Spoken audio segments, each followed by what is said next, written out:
Tumwache sasa. Tumwache na kama mwache na huyu.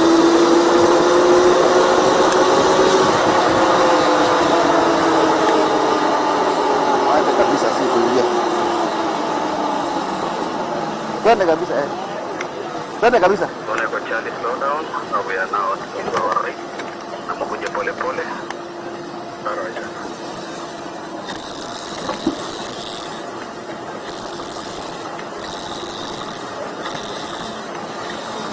Atunga mechali twende. Tunaweka twende. Twende kabisa, twende kabisa. Ngoja sana kiasi. Permission ndo mataifa ndio na watapenda. Twende kabisa.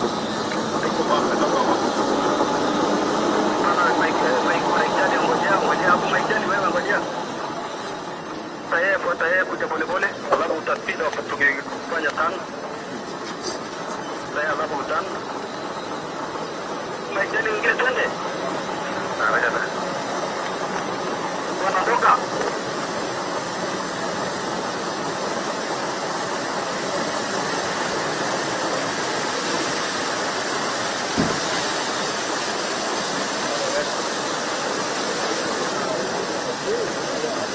Wewe usonge hapo.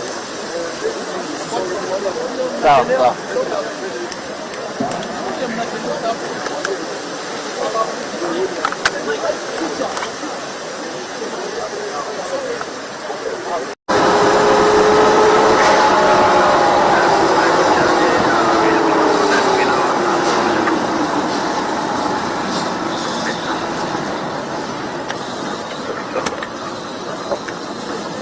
Sawa. Ke barabara.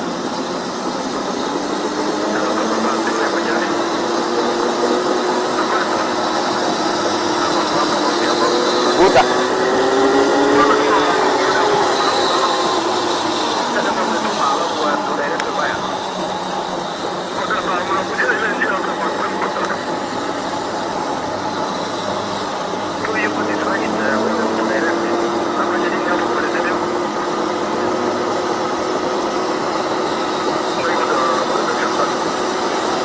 Buta kabisa tutapanda kesho.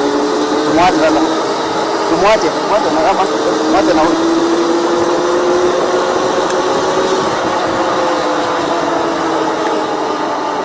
Mwache kabisa si kuingia. Twende kabisa eh. Twende kabisa. Tunaweka chali slow down. We are now in our right. Namukuja pole pole. Alright.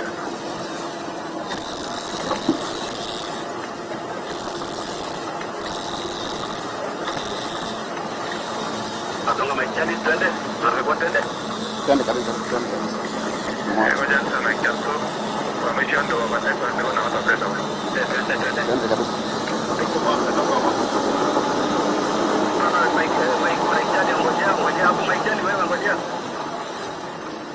Saya kuja pole-pole, alafu utapita tukifanya tano. Saya alafu utano. Maisha ni ingine twende. Wacha na. Wanaondoka.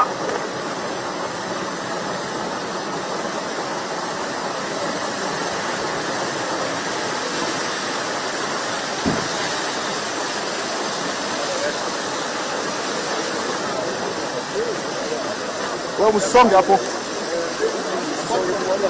Sawa, sawa.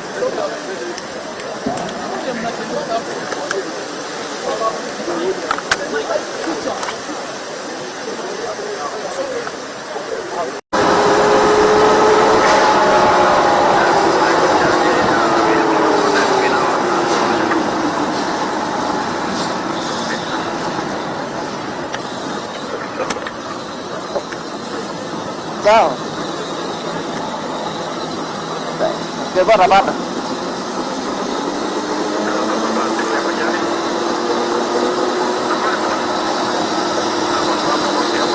Buta.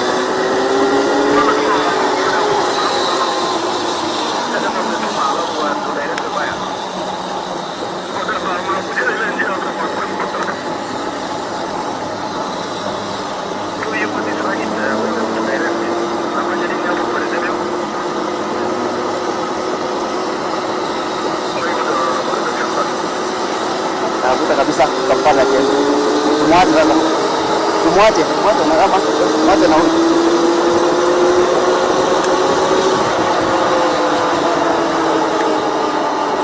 Mwache kabisa si kuingia. Twende kabisa eh. Twende kabisa. Tunaweka chali slow down. We are now in our right. Namukuja pole pole. Alright.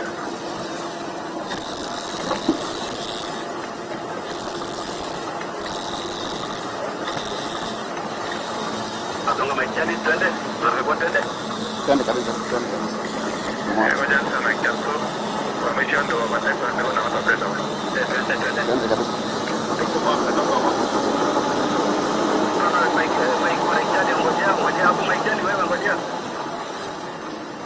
Saya kuja pole-pole, alafu utapita tukifanya tano.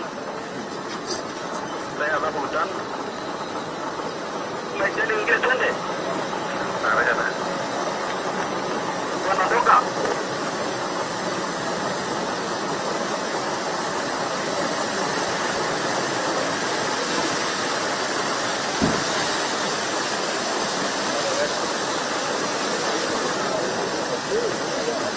Wewe usonge hapo. Sawa, sawa.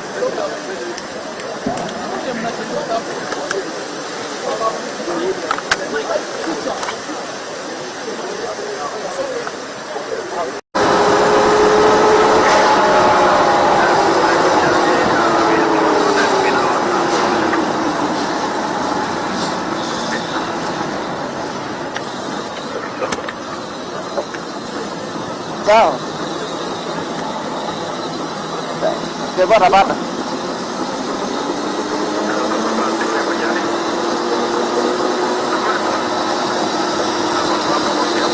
Buta.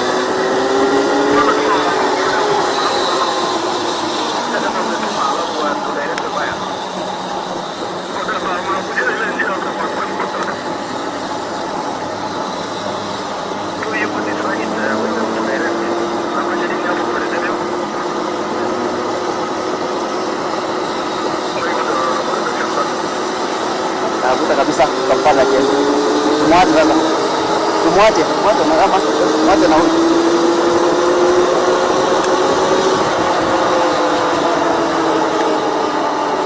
Mwache kabisa si kuingia.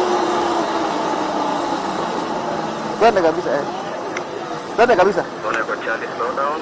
We are now in our right. Namukuja pole pole. Alright.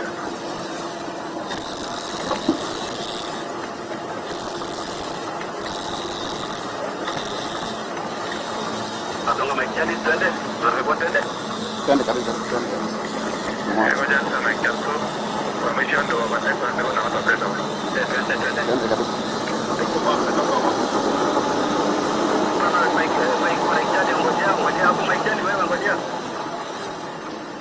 Saya kuja pole-pole, alafu utapita tukifanya tano. Saya alafu utano. Maijani ingia twende. Raja na. Wanaondoka.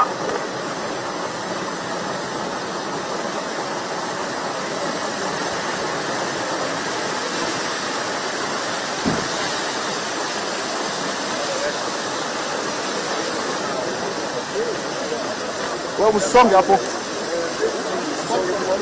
Sawa, sawa.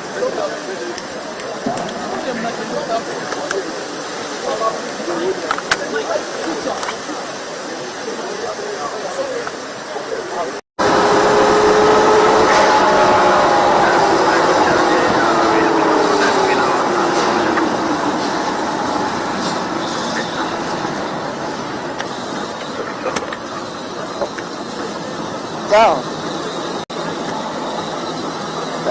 Barabara.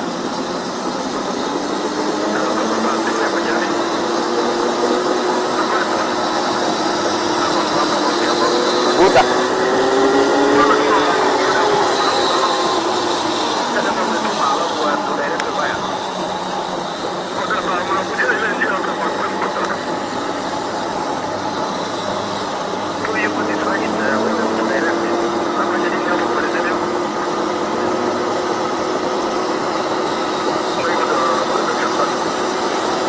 Buta kabisa tutafanya kesho. Tumwache sasa. Tumwache na kama mwache na huyu.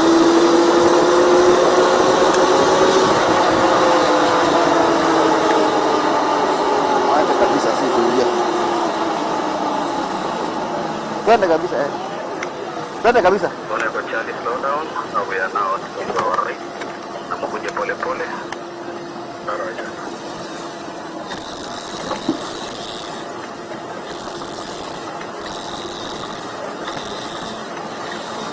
Atonga mechali twende. Tunapigwa twende. Twende kabisa, twende kabisa. Ngoja sana kiasi. Wameshaondoa wa mataifa ndio wanawatapenda. Twende kabisa.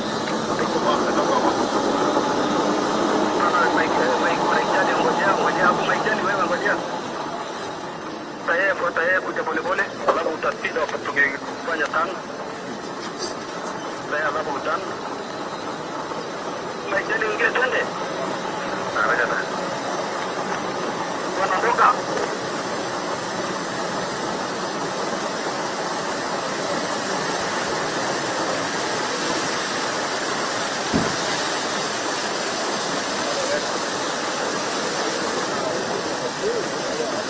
Wewe usonge hapo.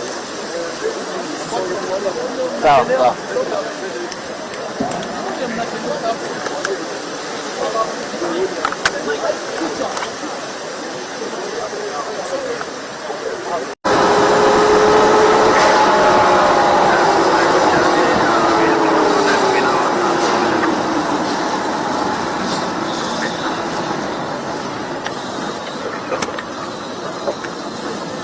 Sawa.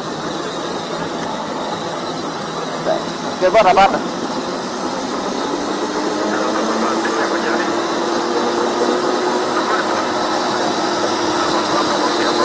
Uta.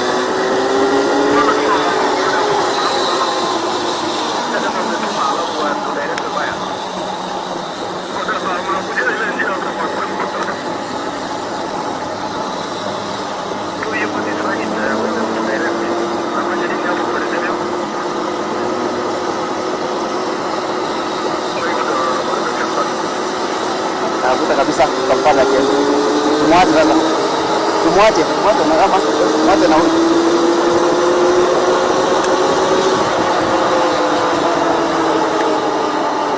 Mwache kabisa si kuingia.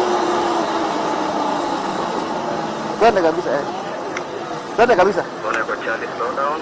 We are now in our right. Na mkuje pole pole. Alright.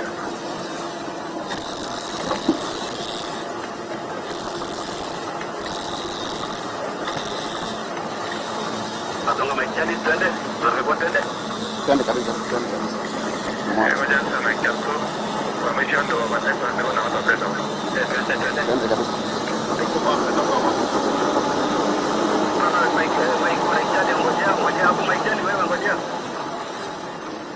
Tayari kuja pole pole, alafu utapita tukifanya tano. Tayari alafu utano. Maijani ingia twende. Araja na. Wanaondoka.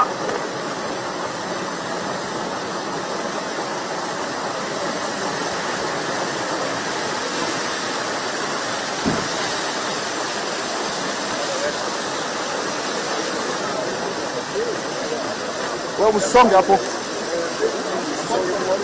Sawa, sawa.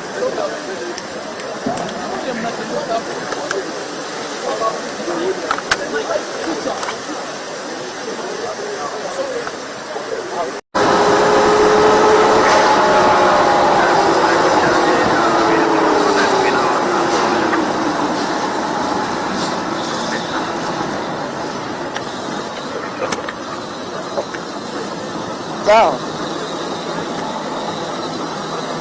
Ke barabara.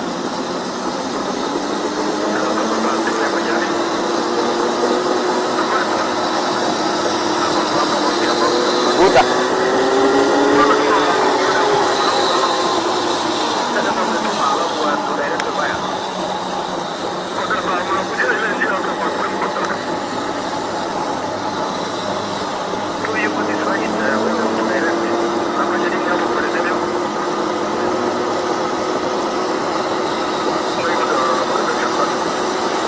Navuta kabisa tutafanya kesho.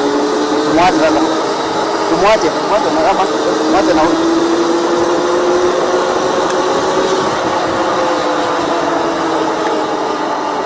Mwache kabisa si kuingia. Twende kabisa eh. Twende kabisa. Tuone kwa Charlie, slow down. We are now in our right. Namukuja pole pole. Alright.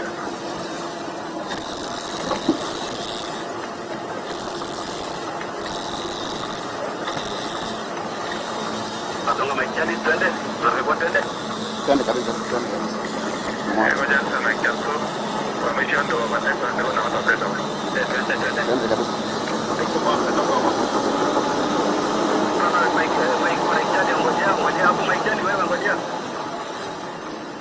Tayari kuja pole pole, alafu utapita tukifanya tano. Tayari alafu tano. Maijani ingia twende. Haraka sana. Wanaondoka.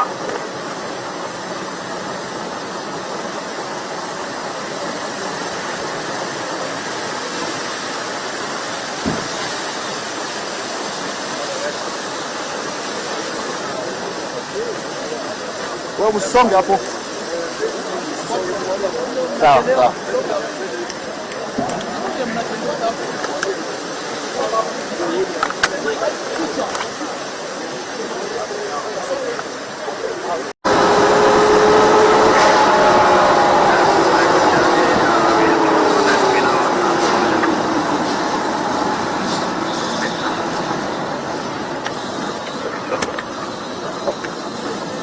Sawa. Ke barabara.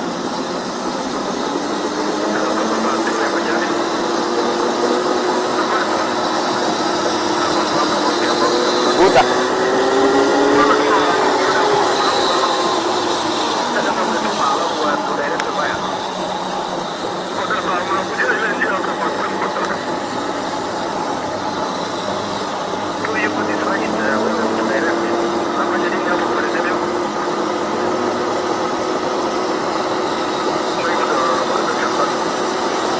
Navuta kabisa tutafanya kesho. Tumwache sasa. Tumwache na kama mwache na huyu.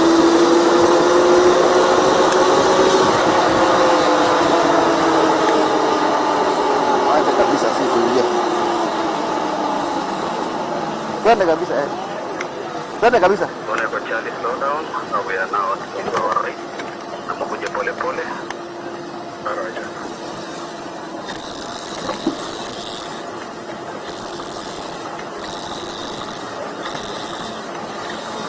Atunga mechali twende. Tunarudi twende. Twende kabisa, twende kabisa. Ngoja sana kiasi. Wameshaondoa mataifa ndio na watapenda. Twende kabisa.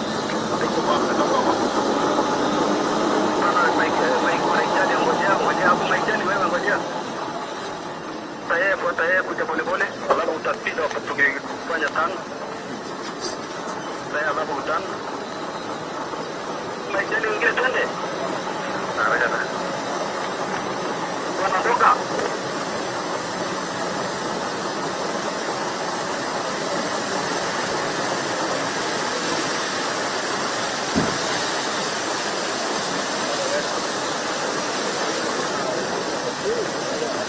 Wewe usonge hapo.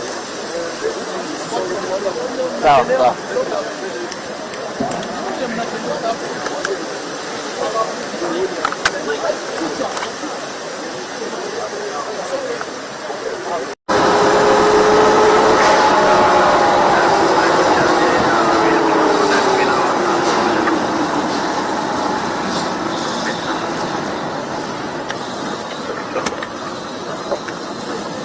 Sawa. Ke barabara.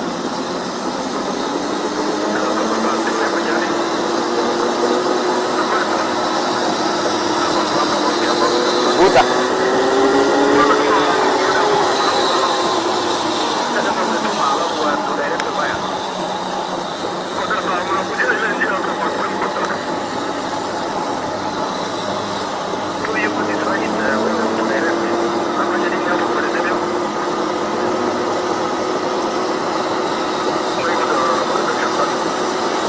Navuta kabisa tutafanya kesho. Tumwache sasa. Tumwache na kama mwache na huyu.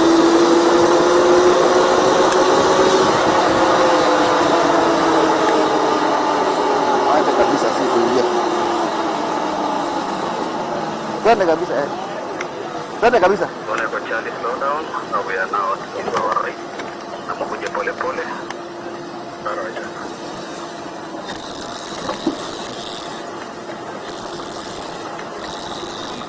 An anvil that will take Africa towards sustainable prosperity. Now, young people, our young people, go ye to the world and conquer. Africa awaits your input to drive the climate change revolution that will propel us to green growth and low carbon development pathway. Safe travels to those who will have to return home before the main summit. The rest of you who are here for the balance of the summit, let us keep the fire burning. Let us keep the learning through the week as we help the rest of Africa churn out more climate change related solutions. Thank you very much. And with those few remarks, Your Excellency, I want to invite Elizabeth, together with her team, to come forward in preparation to hand over the declaration to His Excellency the President. And then we will get into the next session.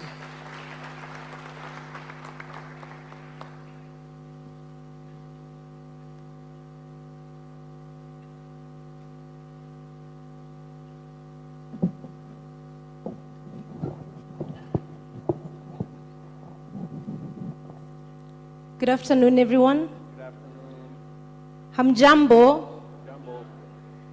Thank you so much, Your Excellency, the President of the Republic of Kenya.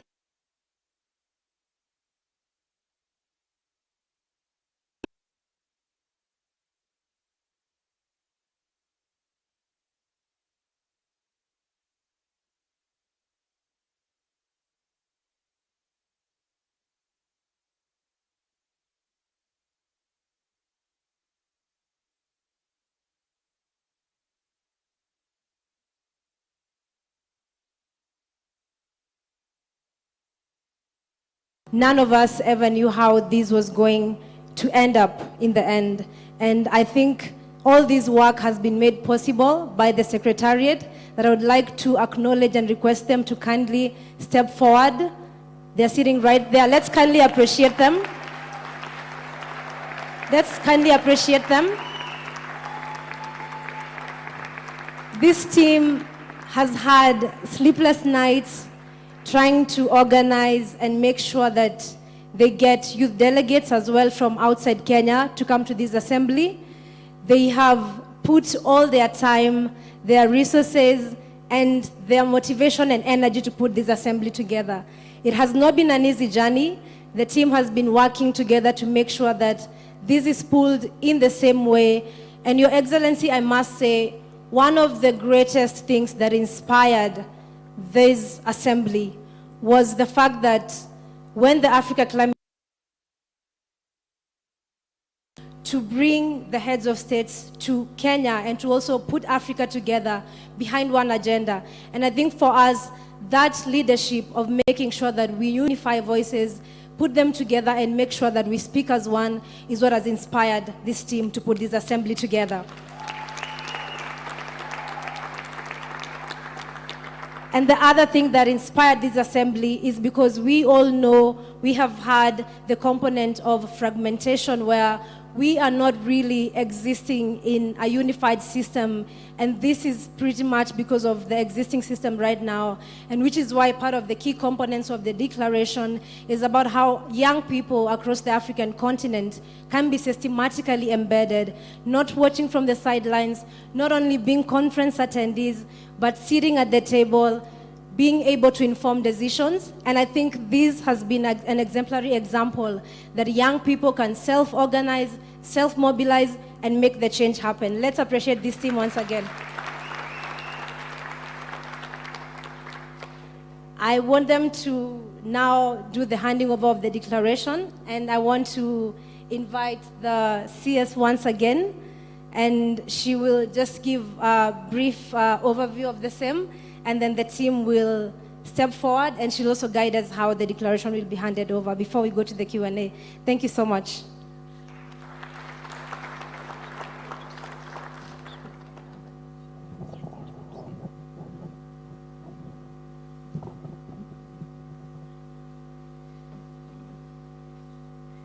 Your Excellency, from my reading of the Youth Declaration, some of the highlights that they are putting across in terms of proposals is calling on stakeholders to establish the Assembly as the principal forum for consolidating and coordinating youth engagement in climate governance in the continent and beyond. Number 2 is for stakeholders to accelerate the establishment of a global green bank and ensure that the African youth, African children, as well as their interests are well represented in the bank. Number 3 is for stakeholders to lobby for the establishment of a United Nations Youth Office in line with the UN General Assembly resolution, and that the Youth Office be domiciled in Africa, given that a majority of young people in the world live in Africa. And number 4, for stakeholders to institutionalize youth participation in climate-related decision-making, both at continental and national forum, to facilitate youth contribution to the Continental Climate Change Action Agenda. Your Excellency, that is what some of the issues that the youth are fronting for us to carry forward for them. And with that, ladies and gentlemen, I wish to invite His Excellency, the President of the Republic of Kenya, Dr. William Ruto, to be upstanding and receive the declaration from the young people.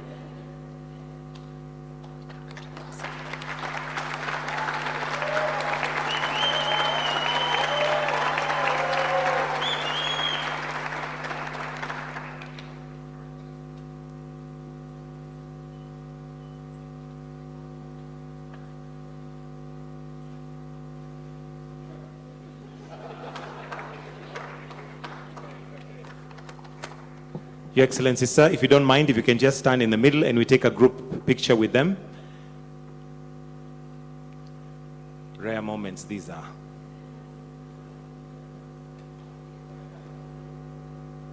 Feel free to get a little bit closer so that we're able to fit into the frame. May proceed to take our seats.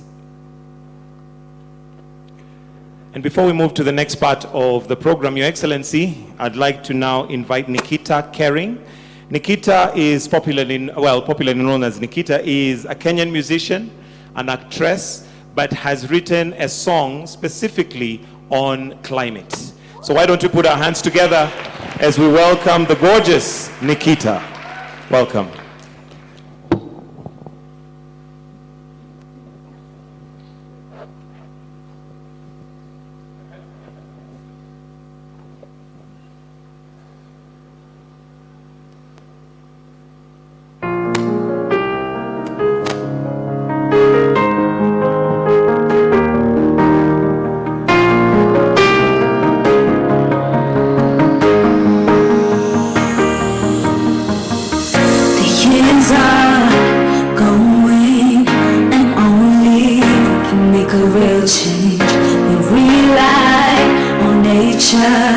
Let us give back. It is not too late to stop.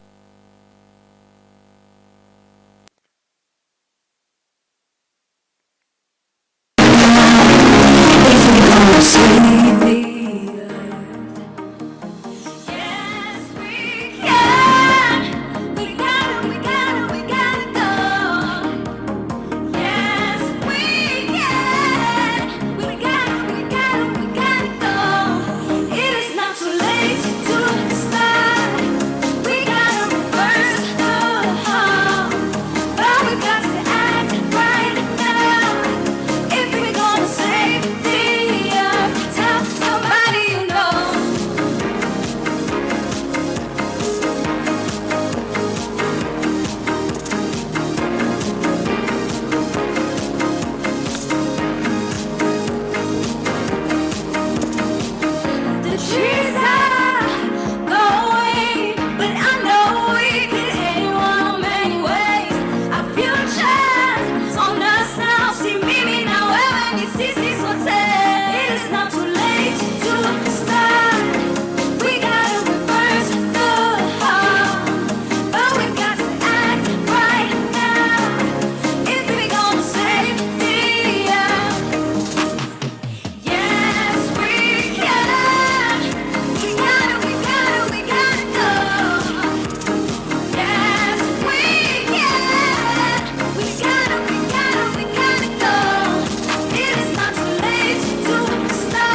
Thank you. Thank you very much, Nikita Kering. Let's give her one more round of applause. Wonderful. Wonderful. His Excellency, the President of Kenya, made a commitment on Friday and said that he would come and interact with the youth and answer questions. So we don't want to take too much time, but get into that session. So at this point, allow me, Your Excellency, to bring in Elizabeth Wadhuti, who's going to moderate this session, to open up the floor, and we move to the question session. Elizabeth.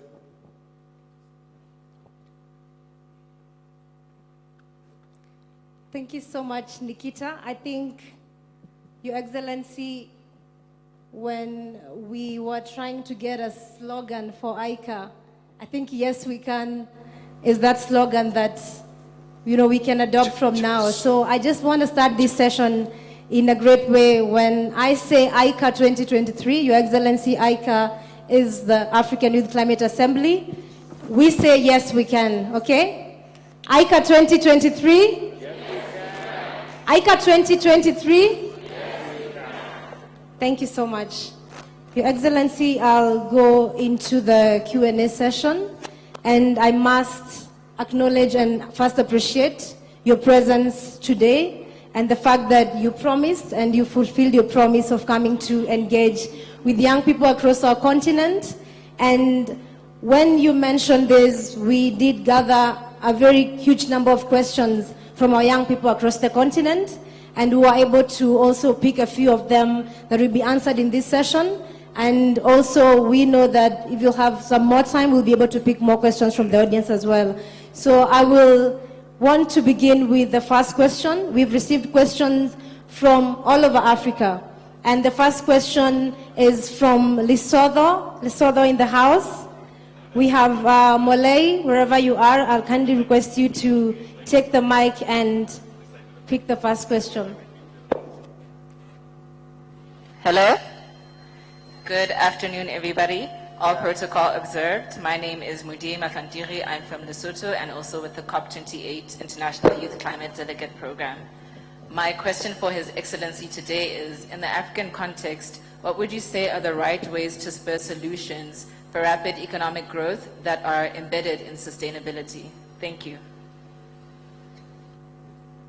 Thank you so much. We'll take the second question, and then Your Excellency will respond to the first two questions. And the second question is from Kenya. Do we have Ivy in the house? Thank you so much. First of all, Your Excellency, congratulations for hosting the Africa Climate Summit 2023. Indeed, it is the time for Africa.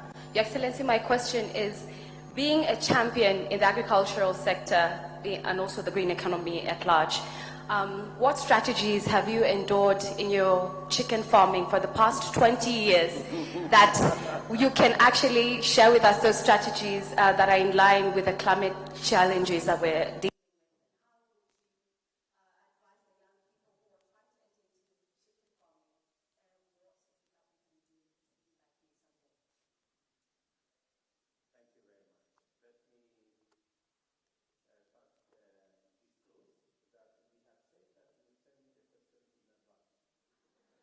Which you did not. But let me say how proud I am that sitting here and listening to you guys and listening to the items that you have spoken to in your declaration, it gives me confidence that the future is secure in your hands. I am truly, truly confident. I am also encouraged that the young people of our continent are stepping forward boldly to say we don't want to be bystanders. We do not want to be attendees of conferences and ushers in places. We want to participate. We have ideas. We have suggestions. We have positions that we can, perspectives that we can present on the one single challenge that faces humanity and that threatens our future. And the young people being the greatest stakeholders of that future, you are rightly in place to make suggestions about this existential threat that affects not just our present, but also threatens our future, where you are the greatest stakeholders. My good girl from Lesotho has asked me, what are the things that we should be doing in a way that also makes sure that our climate is sustainable? Let me give you maybe 3 perspectives. Agriculture and food production. That is a space where we not only have competitive advantage in Africa, but it is a space that we have great opportunity to create jobs, to create enterprise, and to create wealth. My good brother Adesina will tell you that 65% of the world's arable uncultivated land is in this continent. It presents one of the biggest opportunities for us as a continent to double our cereal production, to deal with the challenge of hunger, but to also use it to drive agro-processing, value addition, manufacturing that would then create jobs for our young population in our continent. And we are very proud that of the 1.4 billion people in this continent, our median age is at 19, meaning that this continent has the largest number of young people anywhere on the globe. And these young people need jobs. And we have the resources and the opportunities to do it. So, as we are doing in Kenya, we are investing in the space around agriculture.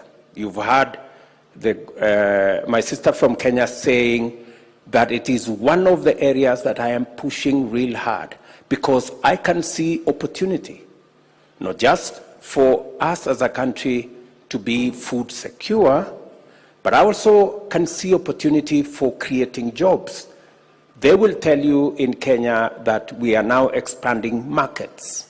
We are expanding county aggregation and industrial parks, where we want to use our agricultural produce to create value, to create jobs in the agricultural industrial parks, to create value through value addition and agro-processing and manufacturing that would not only enhance incomes for our farmers, but create opportunities for employment for our young people, create opportunities for enterprise in agricultural products, and also create opportunities for export. I'm just giving you one example.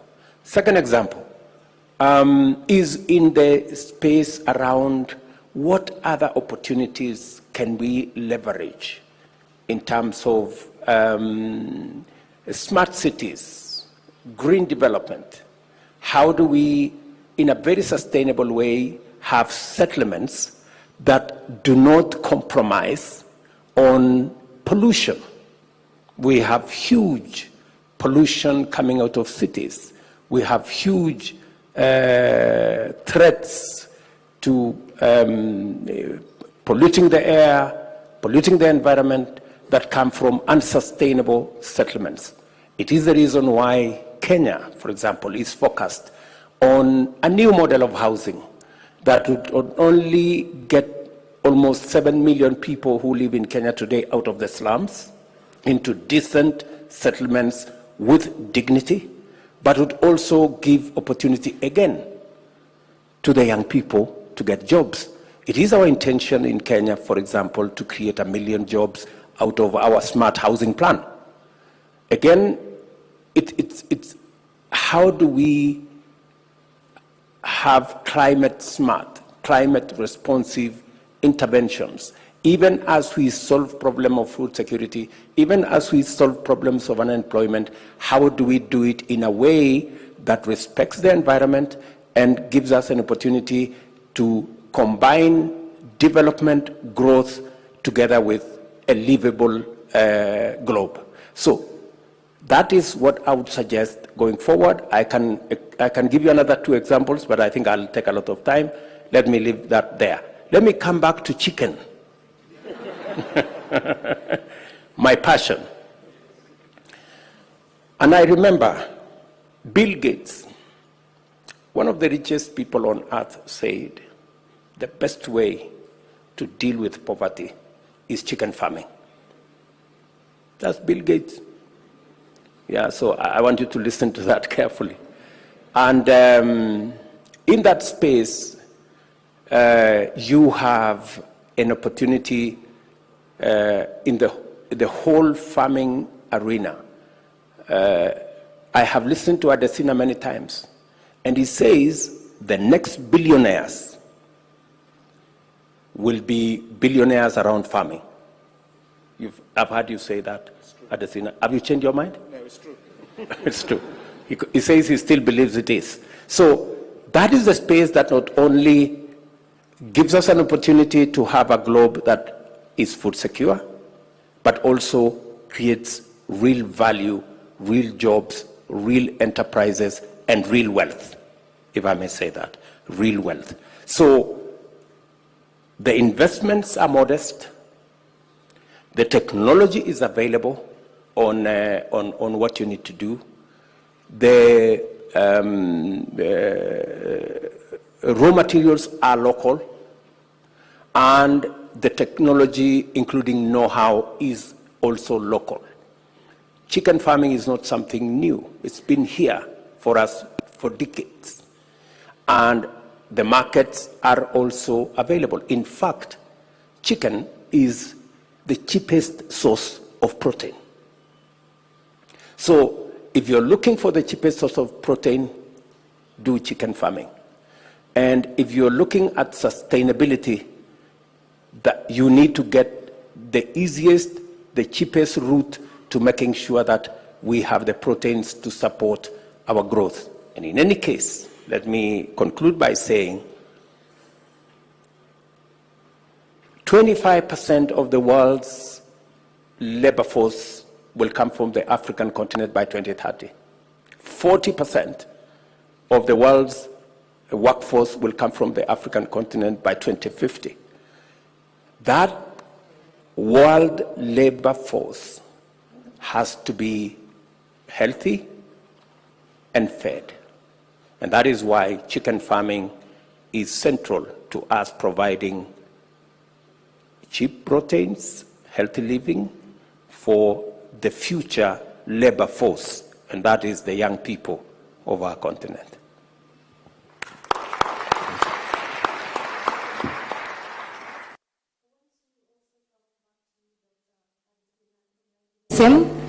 And I will tie it up with a question from Central African Republic. We have a question.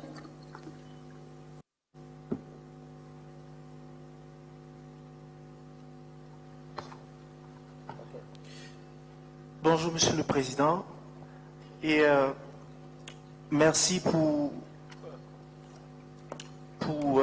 ce que vous faites pour les jeunes africains. Alors, ma question est la suivante. D'abord, mon nom c'est Dédi Roland Olivier, je viens de la Côte d'Ivoire, je suis délégué ivoirien et j'ai été sélectionné pour participer à cette conférence. Alors, ma question est la suivante. Comment les dirigeants africains peuvent-ils faire pression pour améliorer l'accès des jeunes entrepreneurs dans le domaine de l'économie verte? Merci beaucoup. We can translate quickly, Your Excellency. So to quickly translate, how can African leaders possible to enhance access to finance and resources for young entrepreneurs in the green economy? Thank you. Thank you for that translation. First, let me start by congratulating my dear brother, His Excellency, the President Ruto. Please give it up for him. I think Africa needs a lot of young presidents, and I think he's a great example of that. And what you do not know, two things. He told me that coming for this event, that there wasn't going to be a formal attire. And of course, you know me that I have to come with my bow ties all the time. And so I hope you still recognize this additional here. It's just without a bow tie. Mr. President, thank you for that. Elizabeth, thank you to all of you and the Youth Climate Assembly for all the phenomenal work that you are doing. What many of you may not know is when the President was talking about agriculture, he and I go way, way back, when he was Minister of Agriculture in Kenya. And I was then Vice President at Agriculture. We used to meet in my office very, very early. And actually, it was he and I who brainstormed and figured out how we could turn agriculture into something that can be financed by banks. And that's what led to what's called Limo Plus here, and eventually Kiloko Biashara. So which means agriculture is a business. Let me start with you the first question, and I'll take the next question at the end. First is this assembly itself. This is a major development for Africa. As the President has said, we've got 425 million Africans that are between the age of 15 and 34. But that means that this is the best asset that Africa has. Your ideas, your creativity, your perspectives, your innovations, your entrepreneurship capacity is what we need to drive the economic growth. The question you asked about economic growth and development. It has to be inclusive, but you can't do it without, you have to do it with. And so the President said it, and I agree with him. You are not bystanders. You should be decision makers. Look, if you run a corporation, the most important part of your corporation are your shareholders, the equity holders in the company, right? Now, the youth are the biggest equity holders on this continent. And therefore, when we talk about economic development, economic policies, about programs and financing, we have to put the youth primarily at the center of everything that we do. Second, it's not just about talking about the youth, Mr. President. It's about delivering for them. I go across so many countries and I hear people say, well, you know, we are trying to empower the youth. And I'm sorry, I'm not one of those that actually believe in that word, empowerment, the way they say it. Because rarely do I find young people that come to me and say, I've been empowered. So it seems to me that those that are talking empowerment probably are empowering themselves for political reasons for the youth. The youth need investment, period. They need a lot of finance. And financing agriculture, as the President was saying, is the fastest way to do it. Can I see by a show of hand anybody in agriculture here? Okay, not a whole lot. But I'm going to tell you, nobody smokes gas. Nobody drinks oil. Everybody eats food.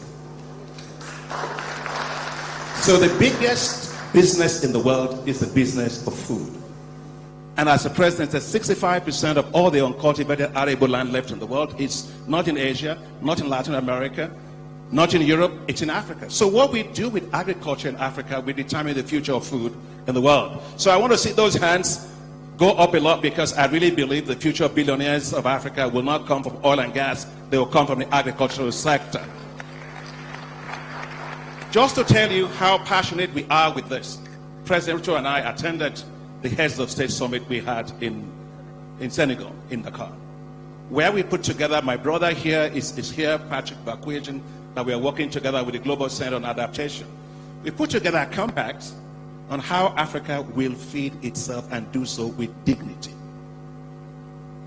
Development is not about talking, it's about doing, and you have to develop with pride. And there's no pride in telling yourself as a father, well, just go to the neighbor to go and feed your kids. No, Africa has to feed itself. It has to feed itself with dignity. Within 3 days, we have, I think, Mr. President, we have 34 heads of state and government there. 34 heads of state. President Ruto was there. We were able to mobilize $72 billion to support food and agricultural development compacts that will make Africa fully unlock the full potential of its agriculture. And that is what's going to power our economy forward, transform our rural areas, give our youth quite a lot of jobs, and so on. I also want to say something about the issue of energy. And I thought we were going to come back into that, because the question was about what are those areas that can power the economy. God is good to Africa. God loves Africa. Can I hear amen somewhere? Amen. Because sunlight, 11 terawatts of sunlight, the largest in the world, 60% in the world. We have hydro. We have geothermal right here. You're doing a fantastic job, Mr. President, on geothermal right here. And we also have wind. So we have to turn that into energy to power ourselves. You know, energy is like the backbone of your body. If you have it, you can stand straight. If you don't have it, you can't stand straight. You've got to really make sure that we power Africa. And that's why for us at the African Development Bank, we put in $25 billion to make sure Africa can fully power itself. And back to the issue of finance. I'm a banker. When you go to a bank and you're trying to look for finance as a young people, what do you hear? What do they tell you? Can somebody say something? Collateral, risk. They look at the young people and they think they're risky. No. The biggest risk on this continent is not investing in the youth. That's the biggest risk. And so what we have to do is take our financing, our financial ecosystem, and make sure that we use them to support our youth. I feel sad when I see young people going to Mediterranean. For where? I don't think the hope and aspirations of Africa's youth is not in the United States, it's not in Canada, it's not in UK, it's not in Asia, it's not in Latin America. It must be in an Africa growing well and able to support the youth. And that's why we at the African Development Bank have launched what's called Youth Entrepreneurship Investment Banks. Youth Entrepreneurship Investment Banks are new financial institutions, folks. These are not any other type of institutions.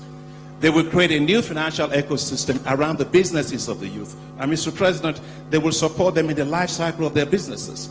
We need to create on this continent youth-based wealth. When people talk about malaria, I don't like the word poverty at all. Why must we be the museum of poverty in the world? If you have malaria and you go to the hospital and a doctor tells you, well, I'll alleviate your malaria, you better run away.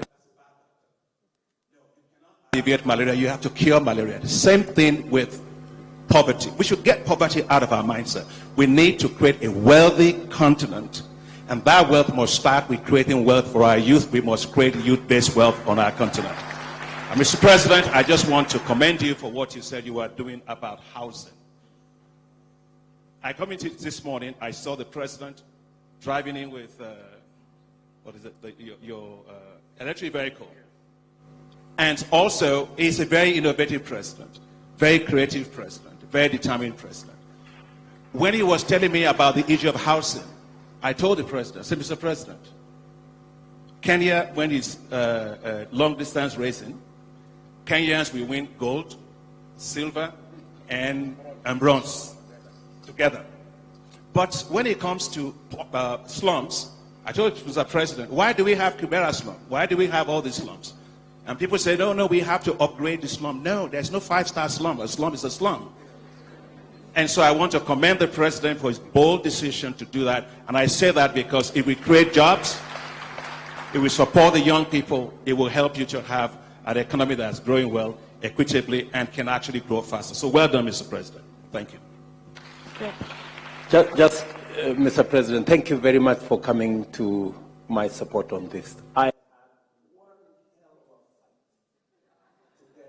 Housing fund through Parliament, and it was quite something. I'm very happy that people like yourself appreciate what that means. The jobs we'll create, the opportunities we'll create, the enterprises that come with it. You know, many people think of a house as 4 walls and a roof. It's not.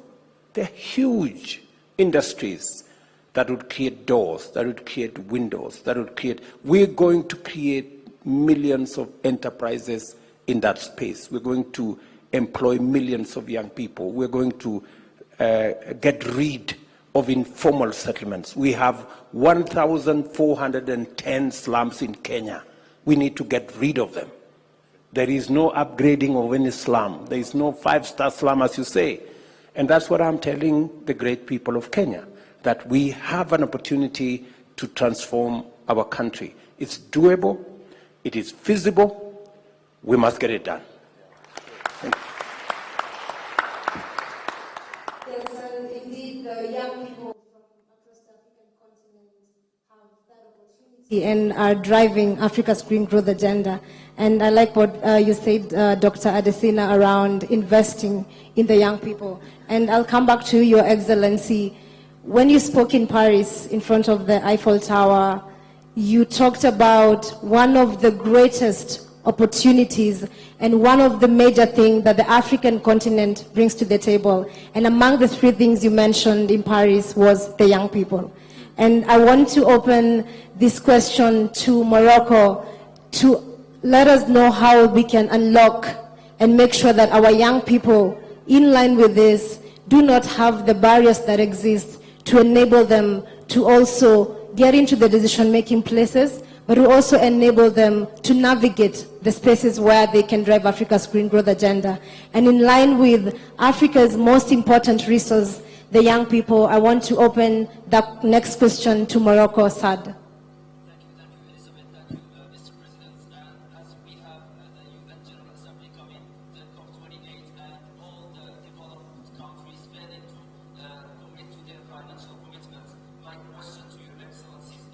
How can we mobilize international resources and support to address the increased vulnerabilities in our continent and empower our young and local communities? I invite His Excellency to respond to the question.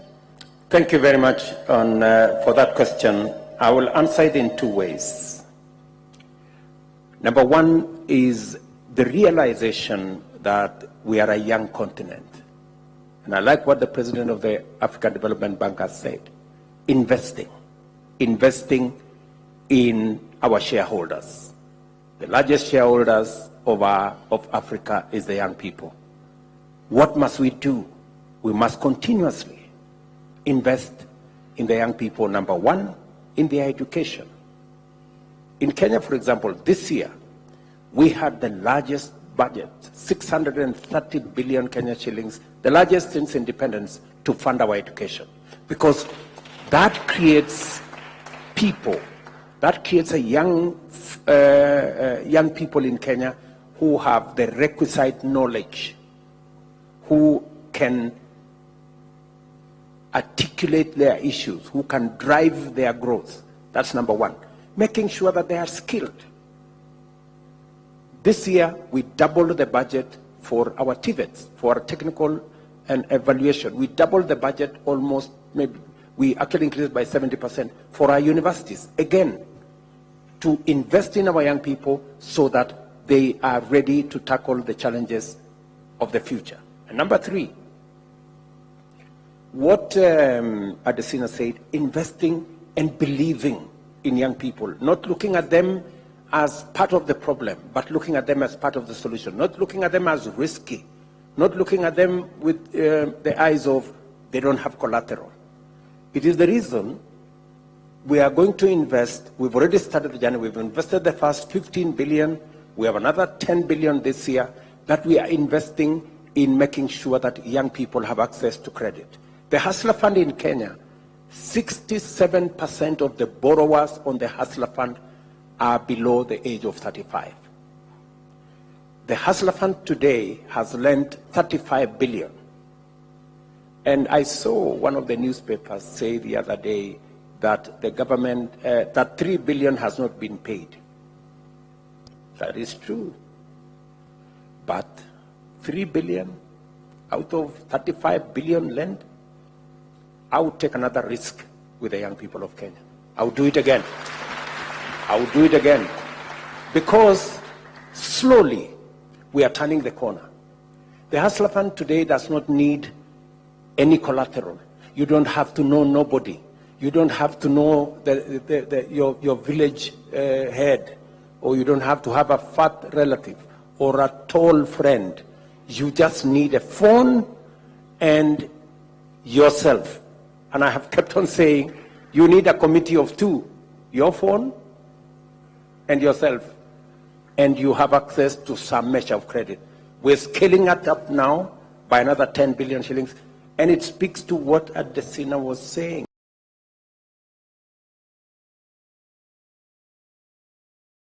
Investing in the ideas of our young people, investing in and believing in the young people of Kenya, as we do of the young people of this globe. And to go to the question my good friend has said from Morocco, where are we taking this into the global stage? What financing are we looking for? It is the reason why we are saying today our debt as a continent is in the region of $700 billion. We are paying every year about $70 billion in terms of servicing interest and servicing debt. Many countries are going down the route of debt distress. Already 9 countries in Africa are down the cliff. 13 are classified as high risk. Another 17 are classified as moderate risk.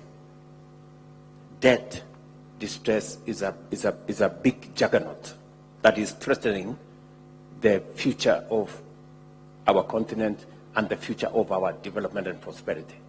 Number 2, we need to think about new and design, let me say, design new financing instruments. And I'm very happy that the young people in this Africa Youth Summit 2023 have said we need a green bank where more voices, more those of us who are not represented in the current multilateral development banks, we are not represented at the moment, where we will be represented, where we will have a voice, where the young people of our continent, the greatest stakeholders of our continent, will have a voice. That is where we need to take this. We need to reform the current multilateral development banks, and we need to redesign a new green bank that makes sure that we have resources that not only fund our growth and green development, but it is done so fairly, it is done so with speed, and it is done so with affordable interest. In fact, I dare say, like we say in Kenya, mambo ni matatu. Number 1, it must be with speed. It takes inordinate time to access credit. Number 2, it must be at scale.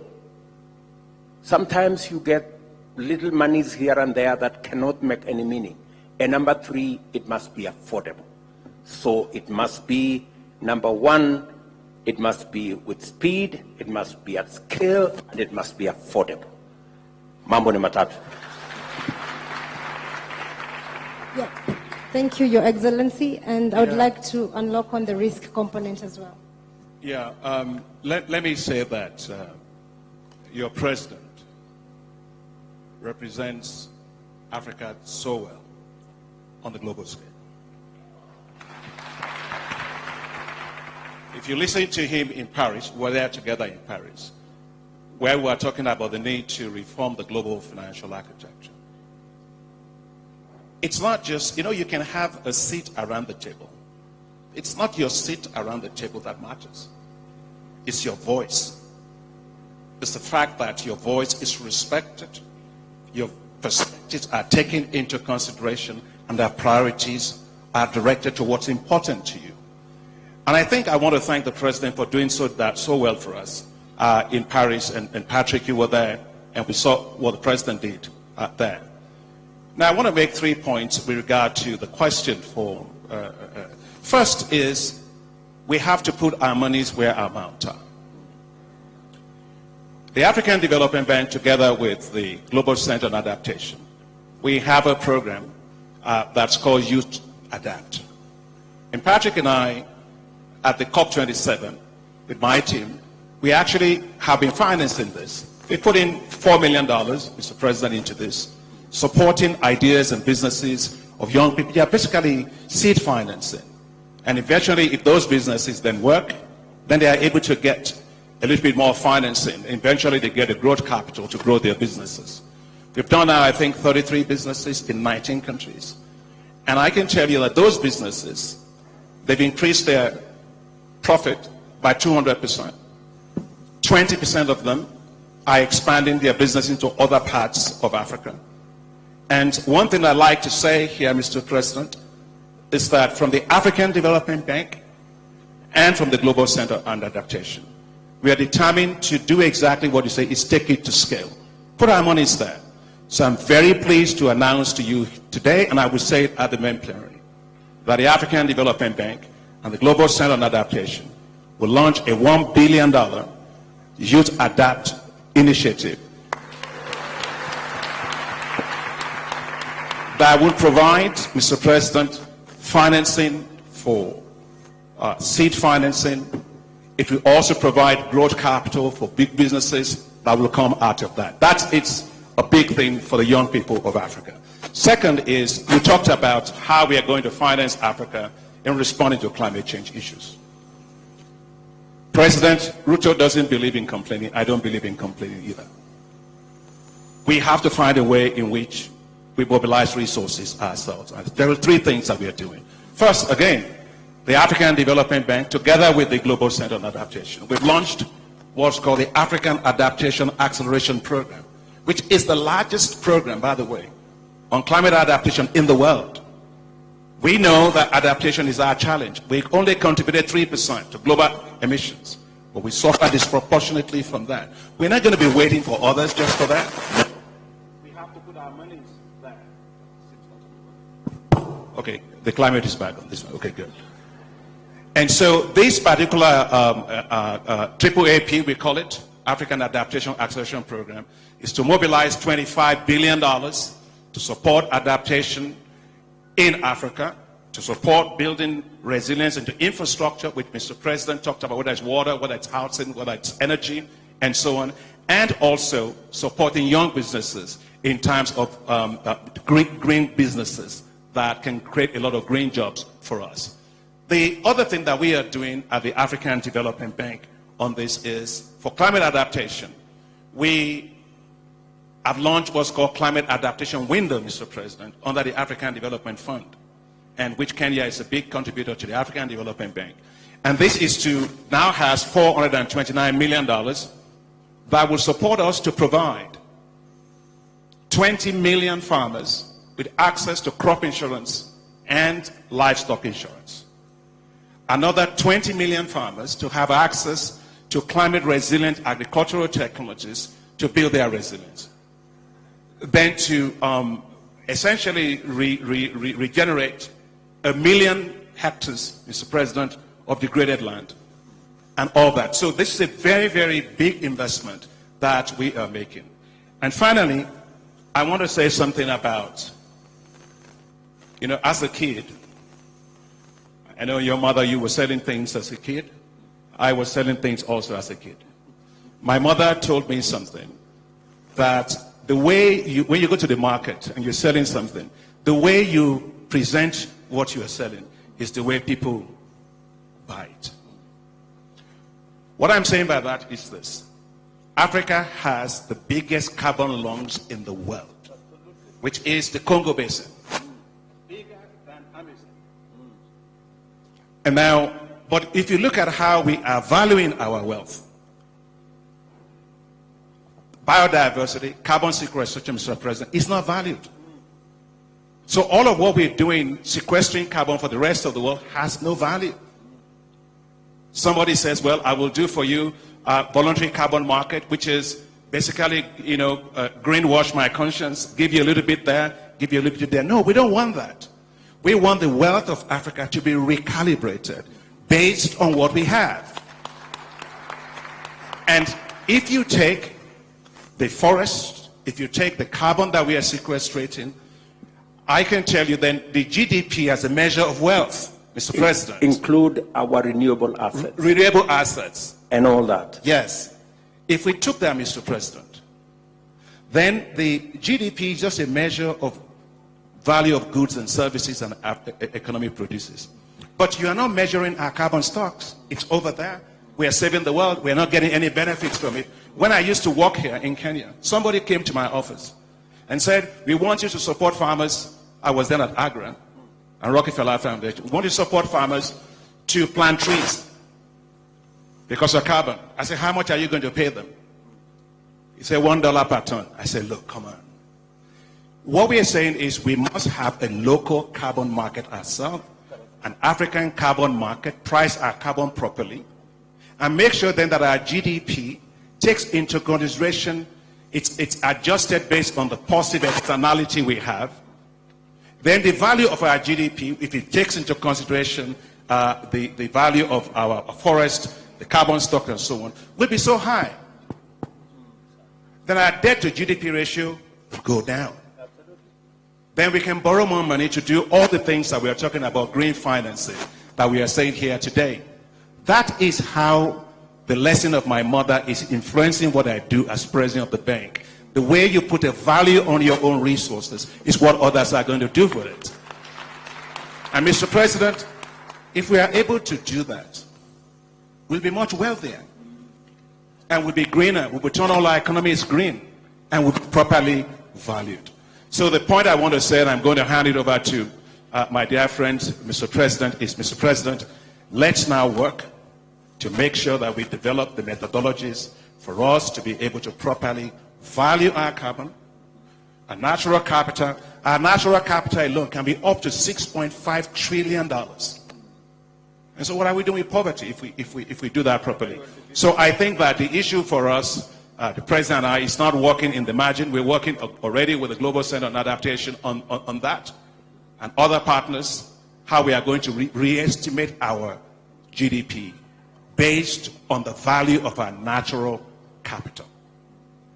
People tell me, oh yes, we need to do debt for nature swap. Yes, okay, debt for nature swap. But if that value, if that nature is that important, why is it not part of my wealth permanently?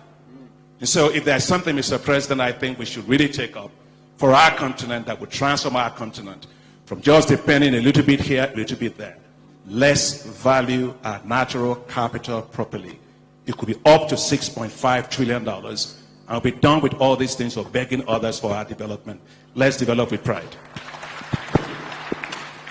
I couldn't agree with you more, my brother. I couldn't agree with you.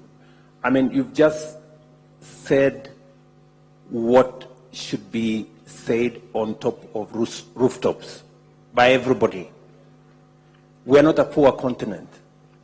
We must change the narrative. Africa is not the poor continent. It's not the desperate continent. It's not the continent of disease and poverty. We need a different, we are a wealthy continent. And we need to properly value our assets. And I agree with you, 1/3 of the world's sequestration of carbon is in this continent. The world's sequestering 30 billion gigatons of CO2. And we're getting nothing for it. And we're getting no value for it. It's not in our books. It's not in our asset register. Right? We have 60% of the world's renewable assets. We have 60% of the world's solar potential. It is not in our asset book. And that is why we are classified as being this rich when we are that rich. So what we are saying is we are going to drive a new narrative for the African continent. It is our responsibility to do it. Some people may not be happy with it. That's their problem. We're going to do it because it is our place. It is in our place to profile our assets positively. And that is the reason why on Friday, a few hours before I came to open this youth conference, I signed into law the carbon market law in Kenya, where we are going to profile our carbon assets properly. We're not going to take peanuts. It's not going to be $10. It's going to be it's not going to be $1. It's not going to be what Adesina was saying. We are going to have a carbon market that is priced at world prices. And that's how we're going to trade. Our carbon assets must count for our assets. It must count for the correct values. It is the reason why in the same bill, I made sure that the Climate Council that will be in charge is front and center, has youth representatives, because they are our future. They are the people who have the greatest stake in our future. And if we do not manage climate change, it will destroy the future of our countries and put at risk the future of our young people. Adesina, Mr. President, you have our support. We will do this together. And I want to challenge the young people who are here. Listen, you are the biggest asset that not just Africa, but the globe has. The president, for example, of Germany came to Kenya 2 months ago, and he asked me directly, we need 250,000 young people to work for us in Germany. Right? That's our asset. So you are the biggest asset, not just for our countries, but for the globe. That's why I was saying the young people we have in this room and those outside this room are the asset that we have. You will form 25% of the global workforce. You will become 40% of the global workforce by 2050. And therefore, you need to appreciate your place in this equation. And that is why you need to be part of this conversation. And we're going to work with you. I have undertaken the request you have made that the youth aspect must not just be on the periphery. It must be part of the conversation. And I'm going to take it to the AU that every AU discussion must have youth representatives. I want you to prepare yourselves. I know we have a youth champion, the president of Burundi. We are in discussion with him, and we are going to make sure that the next summit of the Africa Union must have youth, not as being attendees or in the periphery, but with a statement on what they think AU should do, what they think AU should represent as we go into the future, because you are the greatest asset. Secondly, let me ask you, as the young people of our continent, to help us break the barriers of countries and borders of countries that has allowed inefficiencies, that has promoted corruption and impunity in our countries, denying this continent the huge potential that we have. Young people, with the technology that we have, with the communication that we have, with the social media that has broken barriers, we can form one huge movement that will transform our continent and unlock the potential that Africa represents. I hope you take up that challenge and provide that leadership. We will work with you. Mr. President, I think one of the biggest opportunity we have right now is actually within the context of this assembly and in the same narrative about how we can showcase Africa's resources to even attract the capital investments. And you've spoken very highly of the component of even willing to take the risks for young people, because in the context of climate finance and as we restructure our global financial architecture, how do these resources now trickle down to our young people at the grassroots levels?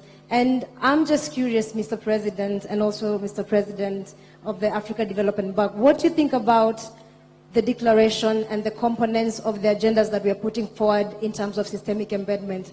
Is it too ambitious, or what's your thought about what we are pushing for to actually be part of the system and at the table.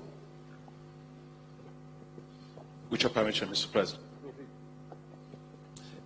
First and foremost is that if you look at financing, we are Africa's largest financial institution. And since I've been president, I've said that development, if you take African Development Bank, the most important part of that for me is not the bank part, it's the development part. And you can't develop if you're not having equitable growth. And you can't develop if you're not being able to include these 425 million people, into our process and let them have ideas, creativity, their businesses, we put finance behind them and make it work. If we are not incorporating youth into all of our programs at the bank. And that's why I made the decision to set up at the bank a presidential youth council that advises me as president of the bank. Some of them may be here today.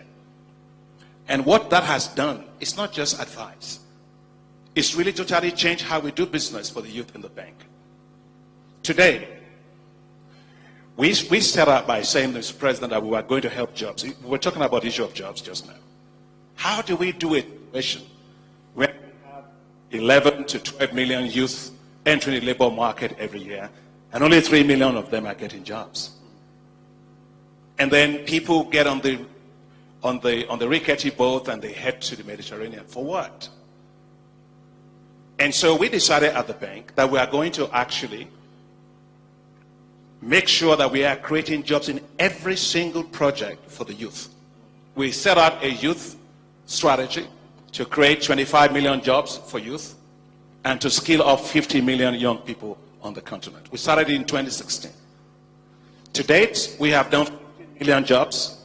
5 million of those are formal and 10 million of those are informal. But beyond that, and that is just a portfolio of about $27 billion. Now we made another decision, Mr. President, that together with the International Labour Organization, we're putting in place a youth and jobs, it's like an index, right? For a marker, if you wish, for every project in the African Development Bank. I want to make sure the African Development Bank, 100% of all our financing, all our projects have youth based inside of them. And that's the way we are going to be a youth responsive bank, a youth accountable bank, a youth accountable continent. We really have to, it comes down to money. It's not just talk. You have to have money to support the young people. And I just want to say that for the young people here, please count on President Ruto, count on me to be your champion for what you have presented here today. First, I can tell you for the first thing that you mentioned, which is for the youth secretariat, you were saying for the first one, the African Development Bank will provide finance for that secretariat for you. The second is, as I mentioned, in what we are doing together with the Global Center on Adaptation, the $1 billion facility, we will make sure that we work with you as we go to COP28 to make sure that youth are involved in every single part of that. And the last thing that I also want to say is the women. You know,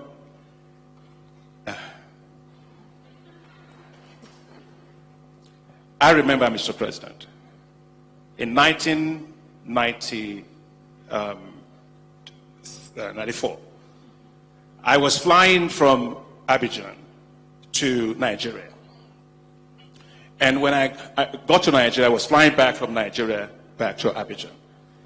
I got on the plane, this Air Afrique, we used to have Air Afrique at that time. When I got on the plane, there were so many women, market women, on the plane. They were carrying baskets, a lot of clothing and so on. And I realized that they all look very, very fat, like this. Don't get me wrong. And so they were taking baskets off their head, they were putting it into the overhead compartment. And I had at that time a compact, you know, the compact, the one that is like a briefcase, a suitcase. And that's all I had. And I said, I need a space for that. And the hostess looked at me and said, how many times do you fly this plane? I said, maybe once in every 3 months. He said, the women you see here, they may look like illiterate to you. They run this business. Please give us your luggage. We're going to put it in the hold. Make more place for the women. Make more room for the women. I never forgot that.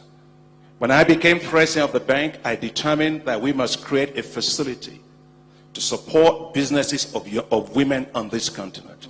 It's called Affirmative Finance Action for Women, to mobilize $5 billion for businesses of women on this continent. And last year, we have done $1.2 billion of payout to 44 institutions. So I just want to say that as we think about climate, as we think, Patrick, about the whole issue of green jobs and green businesses, let's make sure that we are incorporating women businesses into every single thing we do, because when women win in Africa, Africa wins. Just to buttress what Adesina has said, are you guys over ambitious? I think that's a question from Elizabeth.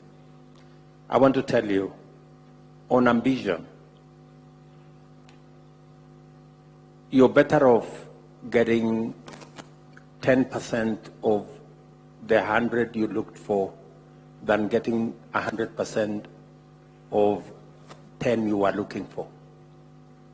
So your ambition is perfectly in place. You need to drive it, because that will, and that is what, your ambition is what is going to unlock the potential that exists today.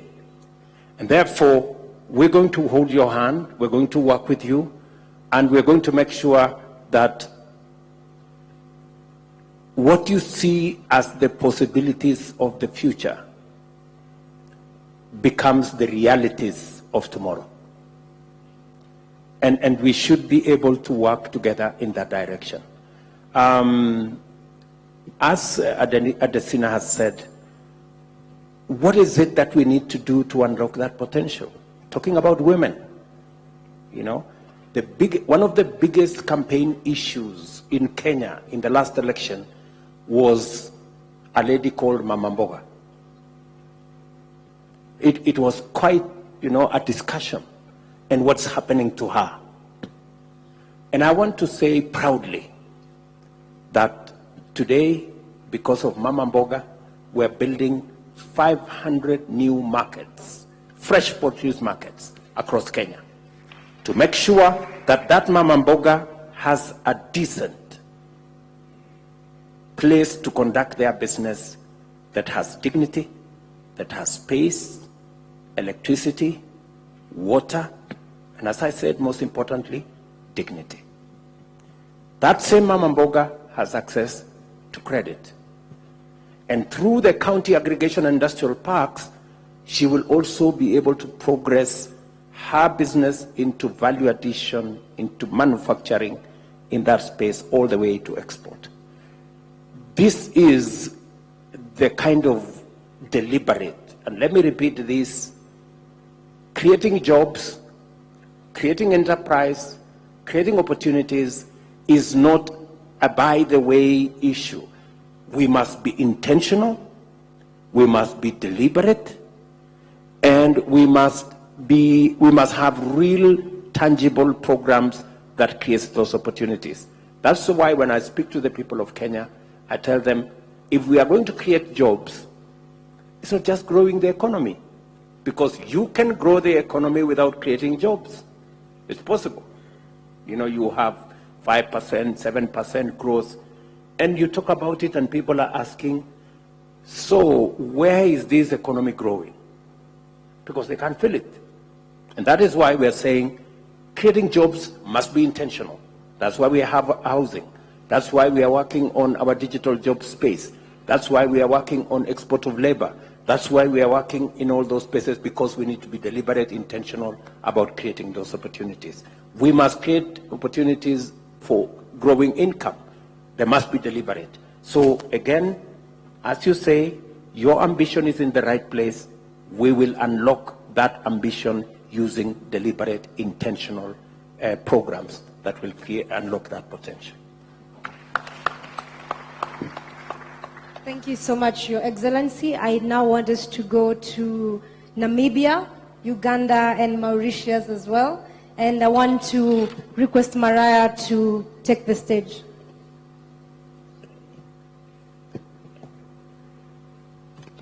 Maria from Namibia.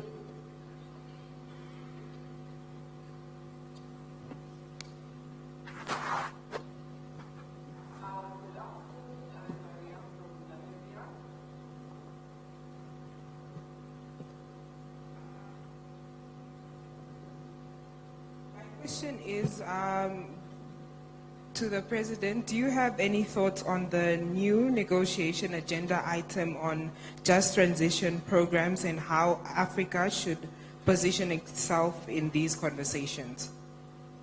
Thank you. We'll also take the Uganda and Mauritius question together, and Your Excellency, you will respond all the same. Rose, Uganda. Thank you so much, Mr. President, for joining us.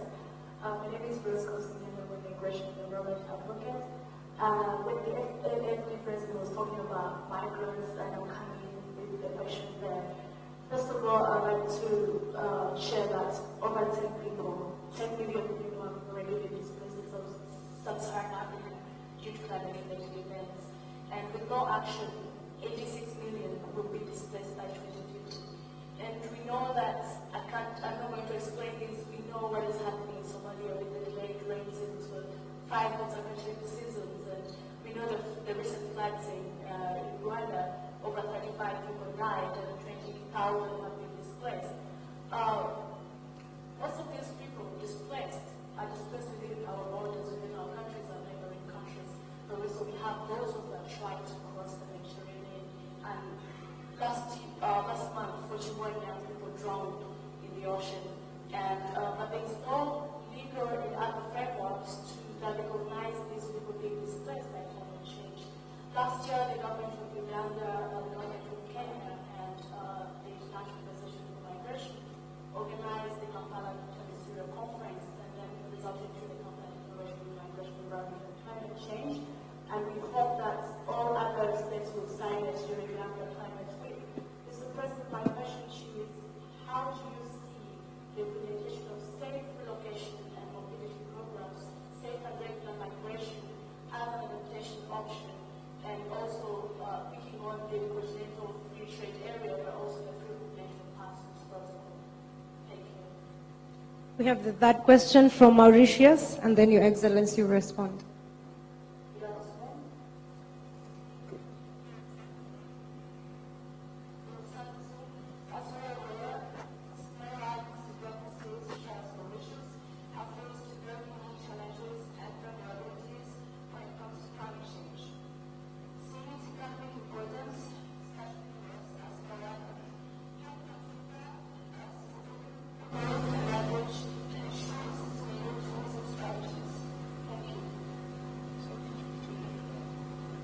Can she repeat that again? We didn't get Mauritius.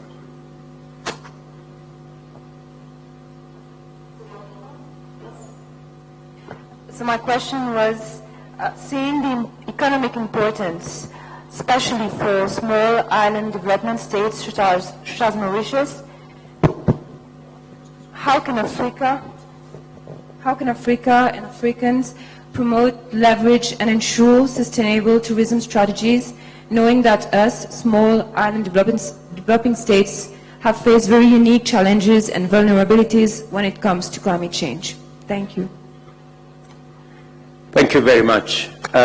Starting with Maria and just transition from Botswana, is it?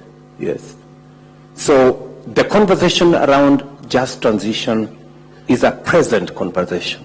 It is a conversation that's a must-have, because the balance that the conversation tries to address is it feasible? Is it reasonable? Is it bankable for us to for the transition to happen from fossil fuel to green energy. And let me give you a practical example from Kenya. It is possible to run our grid using green energy, renewable energy. 93% of Kenya's grid is green or renewable. So are we funding it? Can we support our development? Yes. So, but we need a candid conversation as to what happens to countries that have huge resources of fossil fuel energy, and how do we transition those that are exploiting those resources at the moment into the green space. One of the aspects that we must address is the aspect of financing and technology. Those two will unlock the potential we have in green energy if we have technologies, and we're very happy. A lot of movement has gone in developing technologies that would help us unlock the renewable energy potentials, but also financing. And that is why we are having a very big conversation about financing. So those two will make it easier for us to have that conversation about just transition. On the aspect of migration, Kenya has already signed into the Kampala Declaration. I did speak to President Museveni this morning about it, because it's going to be part of the conversation we are going to have in the summit. This summit will provide an opportunity for countries that haven't signed into the Kampala Declaration. That makes it much more easier for victims of floods, droughts, victims of climate change to find safe haven. We must, as humanity, realize that climate change is not, for example, our making as Africa. It is not the making of ordinary citizens. We're here together, and we must make it much more easy for people to find safe haven when they are victims of climate change, whether it's drought, whether it is cyclones, whether it is what you're talking about, the flood, the mudslides in Rwanda, the big challenge we had in Mozambique, in the western part of Kenya, or for that matter, the drought in Kenya, and Somalia and Ethiopia, where we lost close to 9.5 million heads of livestock in the Horn of Africa. We must make it much more easy for us to attend to those who have to move away from situations that endanger life and endanger their existence. And I hope that we will be able to persuade more countries to sign on, so that we can provide an easier ecosystem of working together, collaborating, and making sure that we provide avenues for people to migrate when that is necessary, but in a manner that is responsible. And finally, the smaller states, the island states, who have the largest risk because of climate change. For example, the Caribbean, Mauritius, Madagascar, Comoros. These are islands that, if we do not deal with the challenge of climate change, could easily be submerged. And therefore, we must, as humanity, realize the danger these islands face and work with them to make sure that we address the challenges of climate change. And that is why, for example, we are having this inaugural conference in Nairobi. This is the first time as Africa we are coming together to discuss our ideas, our suggestions, bring our assets on the table, and provide solutions on this very challenge that is threatening humanity. And the island states, the people suffering drought, the people suffering cyclones, those who are at risk in the Sahel, and many of the other areas will be part of the conversation. Thank you, Mr. President. Just on Maria's point, on the just energy transition. Energy transition doesn't have to be just, it needs to be inclusive. It needs to make sure that it is something that allows us to develop, not with what we don't have, but we have to develop with what we have. So let me take it's of energy that we've been talking about. Yes, we have that potential. Nobody eats potential. We have to unlock that potential. And for us at the African Development Bank, today, we devote 87% of all of our financing on energy generation to renewable energy. So one of our biggest programs we have is Desert to Power, which is a $20 billion investment we are making all across 11 countries with the Sahelian zone, which includes, Mr. President, also northern part of Kenya. And I'm just coming also from Eritrea, Ethiopia, Eritrea, Sudan, all those areas, and the rest of the Sahelian countries. $20 billion investment that will allow us to construct 10,000 megawatts of solar and allow us to provide electricity for 250 million people. And when it is finished, it will be the largest solar zone in the world. And so we are trying to make sure we can harness the power of the sun for our development. So we are doing our best on that. We are doing our best in the issue of hydro. We're working, of course, we have to do the big projects in Inga, which we have to actually do that. We're working with you here on geothermal, with the Menengai and all the others that you have. So all I'm trying to say is that we are maximizing on everything we have.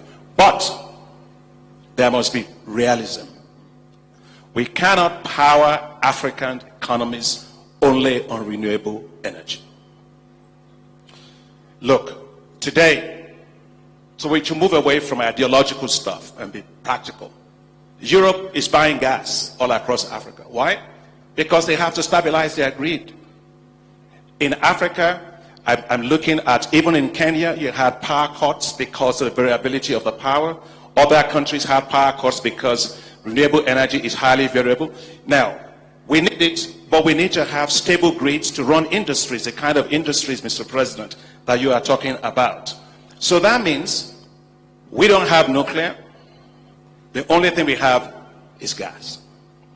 And therefore, natural gas must be part of the energy mix of Africa to be able to, first and foremost, drive stability of our grid. It's faster to have gas to power, modular systems, and so on. And it's very, very important. And now, I know others, some people will say, oh, okay, President of African Development Bank, wait. Are you not going to be contributing to global emissions? The answer to that is a big no. The analysis that we have done at the African Development Bank, that the Global Center on Adaptation has done, and the International Energy Agency, Mr. President, we find that if Africa were to use today all of its natural gas to do just power, you know how much we will add to global emissions? 0.5%. That's it. And so we contributed only 3% since 1890 in terms of emissions globally. Give us room to develop. Give us space to be able to industrialize. We are doing the maximum we can with renewable energy, and we will continue to do that. Reality is, renewable alone will not power this continent. We have to have stable grid. That's very, very important, and it's not going to add to any global. It's not going to add to any global emissions. Now, when somebody goes on a cruise and they have a cruise ship,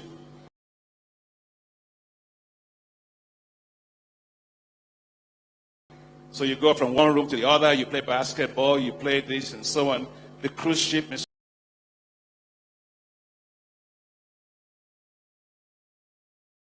President, is stable. That is how energy transition is. Million people, majority of those women. I will compare our own to being like on a rickety boat. So if you move from one side to the other side, you're just going to flip over. So we must recognize that no one size fits all. Every country, every region should be allowed to use what it has, being mindful of its commitment to Paris Agreement. When people also talk about Paris Agreement, and young people, youth, I want to really explain this to you. Paris Agreement requires that 80% of the financing for the national development NDCs of our countries be financed by the global community, providing $100 billion a year in financing. That's not being done. 80% of this is conditional on that. And so if we are saying, let's do just energy transition, let's first meet the commitments that have been made. I remember my late mentor, Kofi Annan, told me something, Akin. He said, Akin, the only promises that matter are the promises that are kept. The world should meet its promise of that commitment of $100 billion. That would go a long way on that. Now, I want to also touch about the issue of migration that was raised, I think, from Uganda. Mr. President has already talked about that, but I just want to add 3 points to that. One of the reasons why we also have migration a lot in the Sahel, other places, is what I call a disaster triangle. Mr. President, that disaster triangle is anywhere you find it, you will find terrorism, you will find instability. It's first and foremost extreme rural poverty. 2, you have structural unemployment among young people, which is what we're talking about today. And thirdly, environmental and climate degradation. Whether it's in the Horn of Africa, whether it's in the Sahel, almost anywhere you look at, if you have that disaster triangle, it's going to be there. So we must build resilient economies. We must create jobs for our youth. We must transform our rural areas to make sure that people aren't moving out of those places and going elsewhere. And then we must make sure that we have the financing to build more resilient Africa. The other thing I wanted just to bring to your attention here, everybody, is how we ensure ourselves. And it comes back to the point of Mauritius. Africa needs to insure itself against catastrophic risk events. Droughts. I was talking to President Ruto. President Ruto told me that for the first time, the wildlife was affected by the droughts here for the first time ever. And so we have, we are doing water tracking for wildlife. And so what we have is something called the African Disaster Risk Insurance Facility, which we use to also support Kenya, where we pay premiums for countries to insure themselves against catastrophic risk events. And I think in this summit, Mr. President, with your leadership, we want to scale that up. It's work for Niger, it's work for Mali, it's work for Madagascar, it's work in, even for Kenya here, we did it. We need to scale up financing facility to insure our economies against extreme weather events. For Mauritius, for example, the issue of catastrophic bonds is very important. We have to find, you mentioned earlier, Mr. President, the need for innovative approaches. And I think catastrophic bonds are important. But let me also say that Africa cannot support itself in climate finance just by relying on loans. A lot of these things have to be also by grants. Yeah? If you want to clap, you can clap. It's okay. You know, already we are shortchanged by climate change. Why are we going to be shortchanged again by paying more expensive loans to really develop our economies for what we did not create? So I want to make a case here that we need to therefore ramp up significantly concessional financing at scale for African countries to be able to insure themselves, like in the case of Mauritius. So we are going to continue to work globally to make sure we can do that. I mentioned to you about the climate action window of the African Development Bank, but we want to do more. We want to do that from right now is $429 million. We want to go to $13 billion. Right? We want to raise $25 billion for African Adaptation Acceleration Program. But most of these resources, let me say, has to be concessional financing resources. We can't take more debt on top of climate-induced debt that we already have. Thank you so much. Just to add one aspect to what my brother has said in terms of just transition. it is very important that we are realistic about where countries are. It's also important for us to say two things. Even as we push all buttons to make sure that we have green growth and industrialization and manufacturing, we must also be cognizant of where we are at the moment in terms of development relative to where others are, and how they got where they got using the wrong sources of fuel. And should we repeat the mistake without the rest of the world keeping their promise is the only option left. So we must, the rest of the world must live up to the commitments, whether it is the SDRs, whether it is the loss and damage, whether it is what was committed in Paris. These are commitments that must be kept, number one. Number two, we must also invest in green energy. Today, only 1% of resources invested in green energy is invested in Africa. So it needs to be scaled up, in our estimate, to 10% by 2028 and to 40% by 2050. It is the only way we are going to decarbonize global growth. So these are very important aspects as we discuss the carbon transition. And to agree with my brother that migration is fueled heavily by effects of climate change. They cause instability, they cause conflict, they cause poverty, making people move from where they are. We need greater resilience. We need to fund. We need to make sure that countries have the resources to stabilize, to fund resilience. And that is why financing becomes a very big component of the conversation. And when we talk about financing, we're not talking just about loans, as my brother has said. And especially if we are getting loans 5 times more expensively than others. And that's why the conversation around financing is very important. And that's why I'm very happy that this summit of young people is saying, let's have a conversation about a green bank, where new ideas, new concepts, new shareholders will have a conversation. Thank you so much, Your Excellency.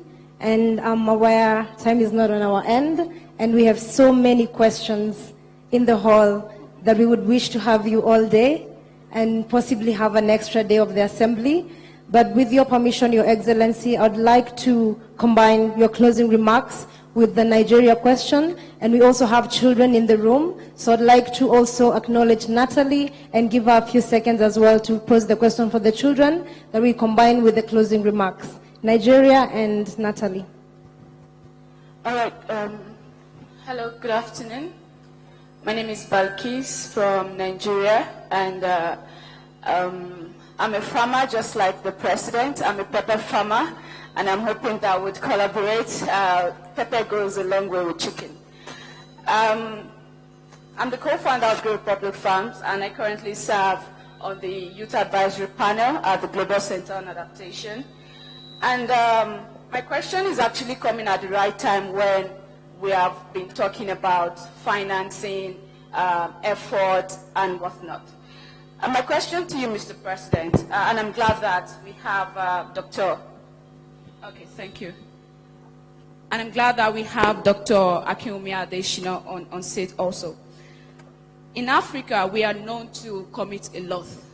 We're known to make a lot of promises at high-level event and go back to our countries and decide not to do or do whatever we've promised.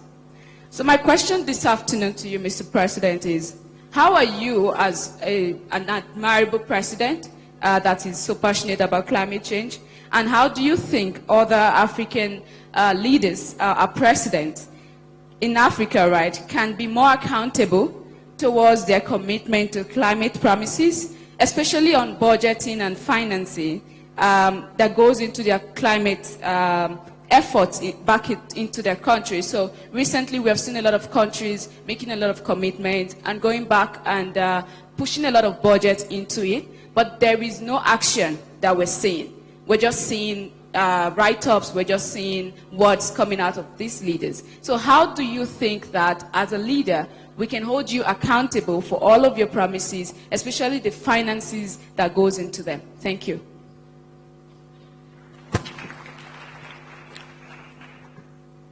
Natalie?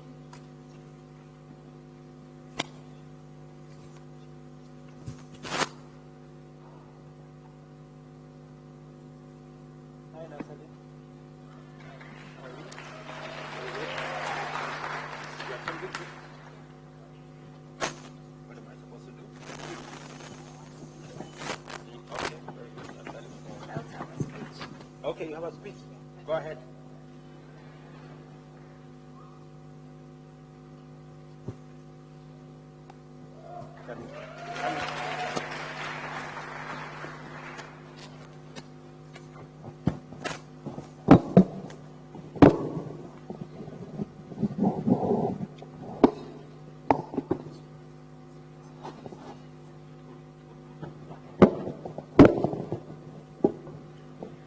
The President of the Republic of Kenya, Your Excellency Dr. William Ruto, our guest, and all protocols observed, good evening. I am honored to be here today where we gather to discuss the critical environment challenges in Africa. Africa is our pride and we must protect it. According to the World Meteorological Organization 2021 report, extreme weather and climatic change are undermining human health and safety, food and water security. Africa only accounts for about 2 to 3% of global greenhouse emission, but suffers the most from the results. This must come to a stop. But what is our African narrative about this going forward? Africa is hurting. Africa is bleeding. But unless we mitigate the effects of climatic change, we stand a little chance of fulfilling the UN SDGs, Sustainable Development Goals.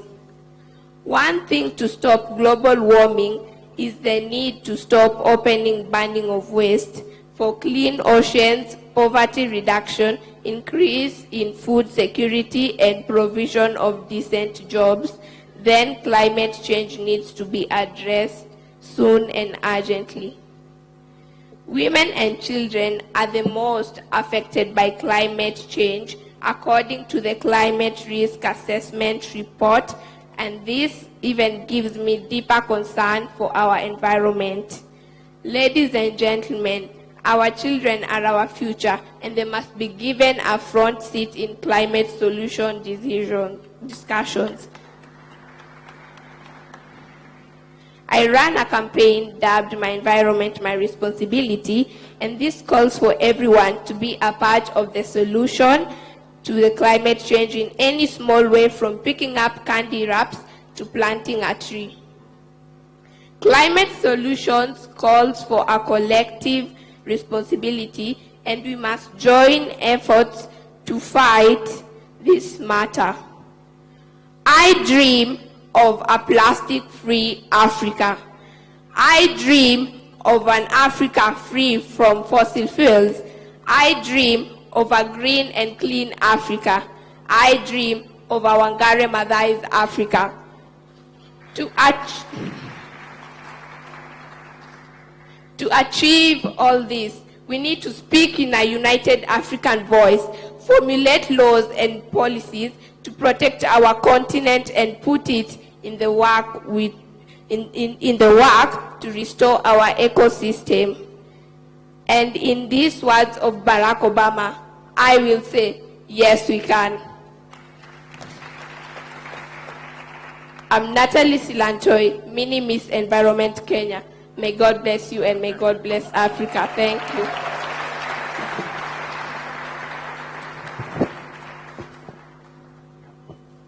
Thank you so much. Natalie?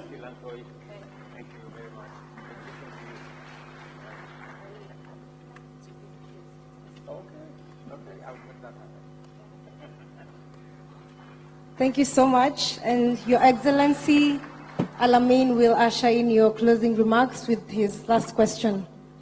Alamin?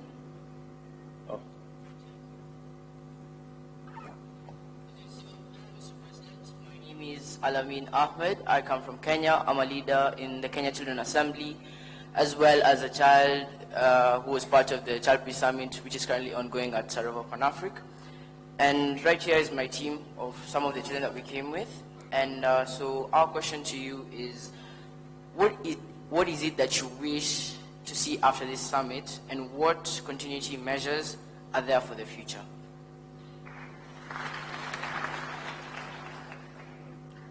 Thank you very much. First, let me recognize Natalie. She's done a fabulous job positioning the children, our children, in this climate debate. Let's put a round of applause for her.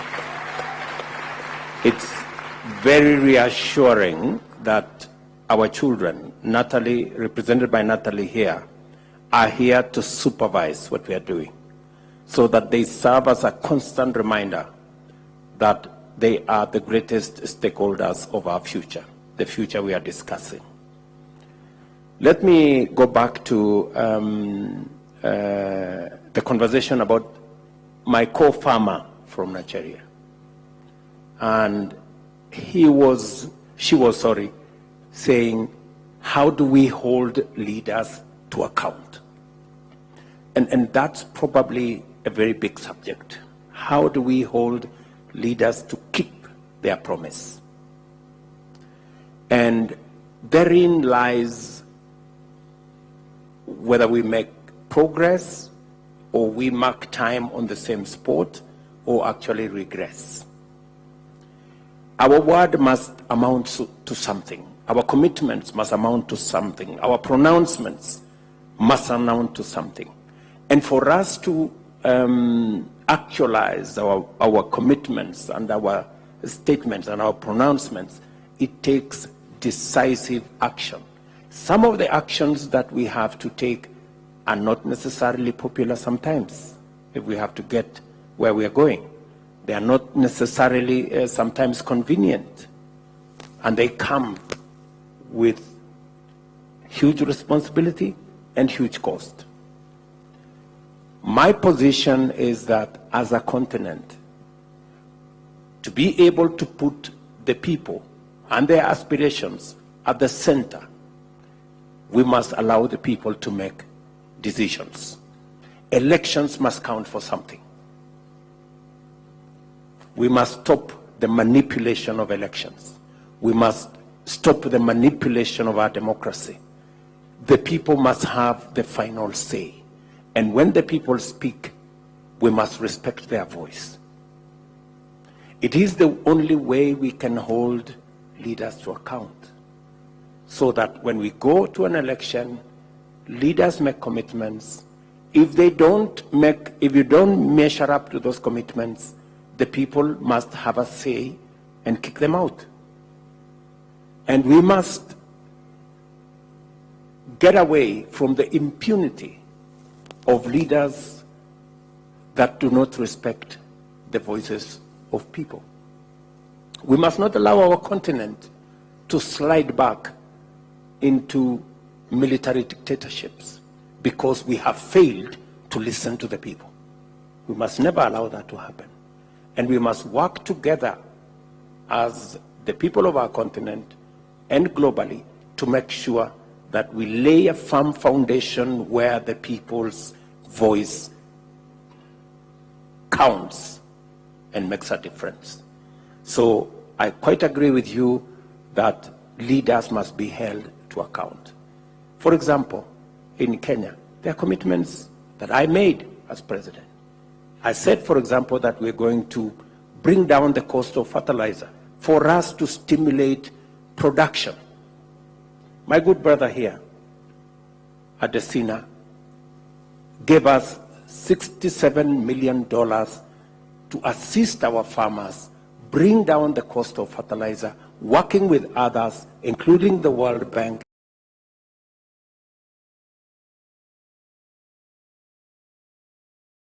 And we managed to bring down the cost of fertilizer from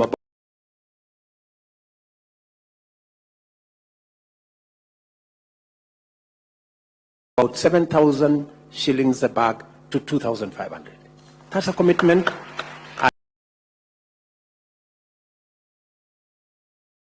And it leads us to account. And I agree with prediction or equivocation that we must, as leaders, live up to our commitments, and we must respect the people's voice. Finally, what the leaders from Kenya are telling us, what do we consider the outcome of this summit as a success? Number one, the fact that we are having this first ever conference on climate change is in itself a statement of success. Just the holding of this conference is in itself a very big step. It's the first time Africa is mobilizing itself, putting their ideas, putting their suggestions, and suggesting the way we resolve the climate change puzzle. The fact that we are doing that is in itself a realization that we have a contribution to make. That's number one. Number two, that we're going to carry this forward into the United Nations General Assembly, into COP28, and we seek to influence in a new way, rather than complaining, rather than being victims. We want to be champions of solutions. It's a new paradigm shift in African narrative and attitude as we face global challenges. It will be for the first time what I have seen in one of the flyers, African-led solutions to global problems. For the first time, Africa is discussing solutions that are African-led for global challenges. I think that is the success of this conference. We have credible ideas. We have well thought out suggestions on how we think we can resolve climate change, but still be able to make our continent a winner, not just as champion for the solutions. In fact, in this climate change challenge lies Africa's opportunity to be a global leader in development, and we should be able to look at that. They say beneath every cloud is a silver lining. We chose this time round not to focus on the cloud, but to focus on the silver lining. Thank you.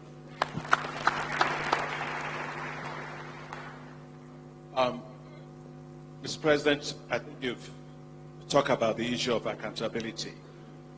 But I just think want to say that listening matters when one is in charge of people. Inclusiveness matters. And that's what you're doing today by having this summit, assembly of the young people. Because you are, as I said, the most important shareholders and equity holders for Africa. But at the end of the day, accountability matters.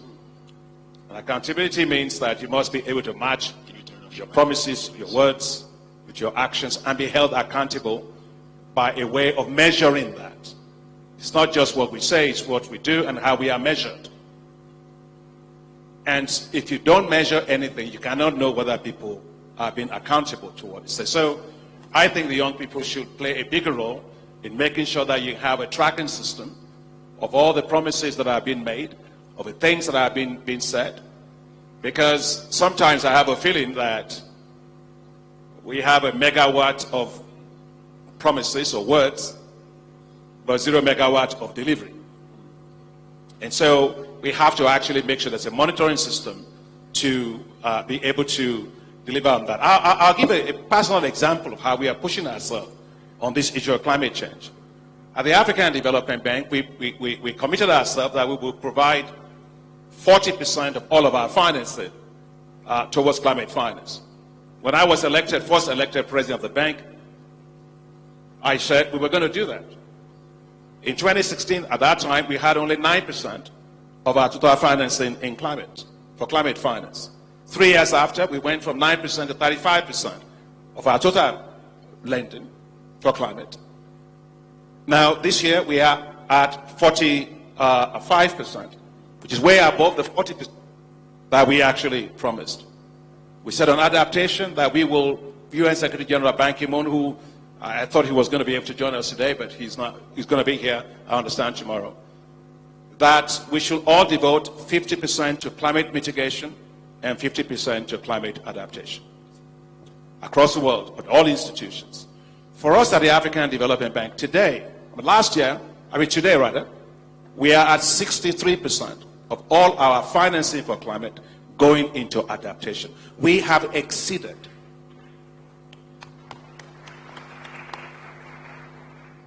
In fact, UN Secretary General Ban Ki-moon were together, Guterres were together in Paris, and he said the rest of the world should follow the example of the African Development Bank when it comes to climate adaptation, because we have the highest percentage of our financing being devoted to climate adaptation, because we live in that reality. That's my reality as president of the African Development Bank in charge of a continent. So accountability matters. We have to continue to drive and so on. Just to close, Mr. President, the thing that I want to say is we will need you and other African leaders on how we get the SDRs rechanneled to Africa, the special drawing rights.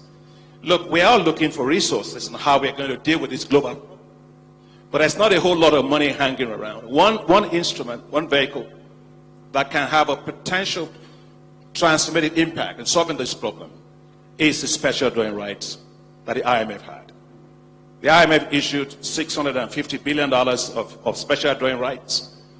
Africa got $33 billion of that. And you, our heads of state, have been asking for those that received it in the developed countries, wealthy countries, and don't need it, to rechannel it towards Africa. You've asked for $100 billion of that to be done.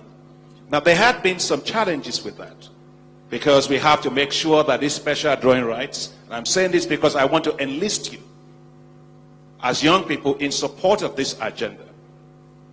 There are technical issues that had to be solved to make sure that those that give us the SDRs are not going to lose the SDR. It's a reserve asset that you're not going to lose. We've solved that problem now. The African Development Bank again took the lead globally on this issue, together with the Inter-American Development Bank. We came up with a framework that every single dollar of SDR will be leveraged. You can do it 4 to 5 times. So that will complement what the IMF is already doing. So if we were to get $20 billion, and that will easily become $100 billion for Africa. And why is it globally that we cannot have special drawing rights of $500 billion issued? It will raise $2.5 trillion. Right there, right? We need about $3 trillion to deal with all these issues. We can do that, but it needs leadership. So I want to ask, I want to request that you, as Mr. President, continue to help us with other leaders in making this case. Those that hold the SDRs lose nothing. You cannot lose it. Look, as African Development Bank, we're a AAA rated financial institution. You cannot lose money. So you're not going to lose your money. And it costs you nothing, but it will allow us to solve a problem. So for this summit, Mr. President, I'm hoping that a key outcome for us will be to push this agenda of the special drawing rights, rechanneling through Africa, through the African Development Bank, so we can leverage the resources that we need. Money is important. We can talk all we want, but if we don't have the financing, we can't solve the problem. And I think the special drawing rights is just the way to do that. let me close by really offering to you, Mr. President, my admiration for you, your leadership, your convening us, you're giving us this platform, and for being a champion and a relentless champion for issues that affect Africa. I consider you a friend, but you are an inspiring leader, and an inspiring leader that we need at this time for this continent. Thank you very much. Thank you so much, Your Excellency. Thank you so much, Dr. Adesina. Sorry, thank you so much. And I think I will be doing a lot of injustice if I do not acknowledge all the young people from across the African continent in this room who have put their energy and efforts in putting together the African Youth Climate Declaration, which we have handed to you, Your Excellency, to champion for us at the Africa Climate Summit, and also our partners that have supported us in this assembly. And to mention but a few, we have Rome Electric, and for sure we did see, Your Excellency, you came in with the electric car, which was really great. And we have KIN, we had the UK government, the Swedish government, UNDP, UNICEF, ARCOI, the Green Africa Youth Organization, Stockholm Environment Institute, we have PAPAS, we also have the Global Center for Adaptation, and we have the CEO with us here today, and we also have the Wangari Maathai Foundation, WWF, the CECG, GCA at the same time, and we want to acknowledge all our partners and also appreciate all the support that we have received.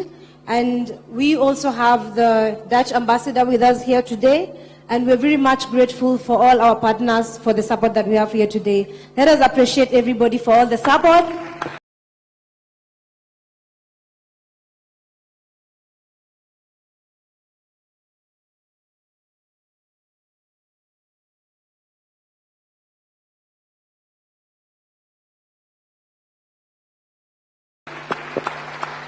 And I'm now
Marekani twende, tunarudi twende. Twende kabisa, twende kabisa. Ngoja sana kiasi. Kwa maisha ndio mataifa ndio na watapenda. Twende kabisa.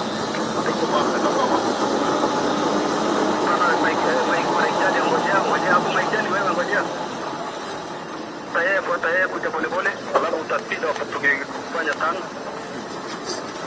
Tayari alafu tano. Maijani ingia twende. Haraka sana. Wanaondoka.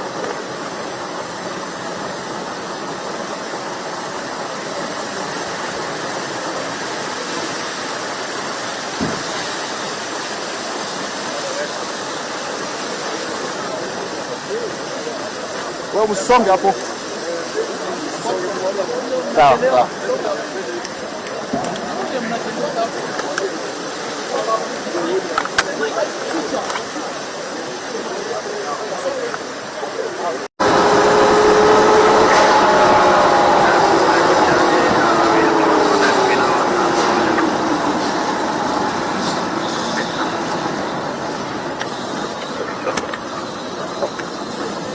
Sawa. Ke barabara.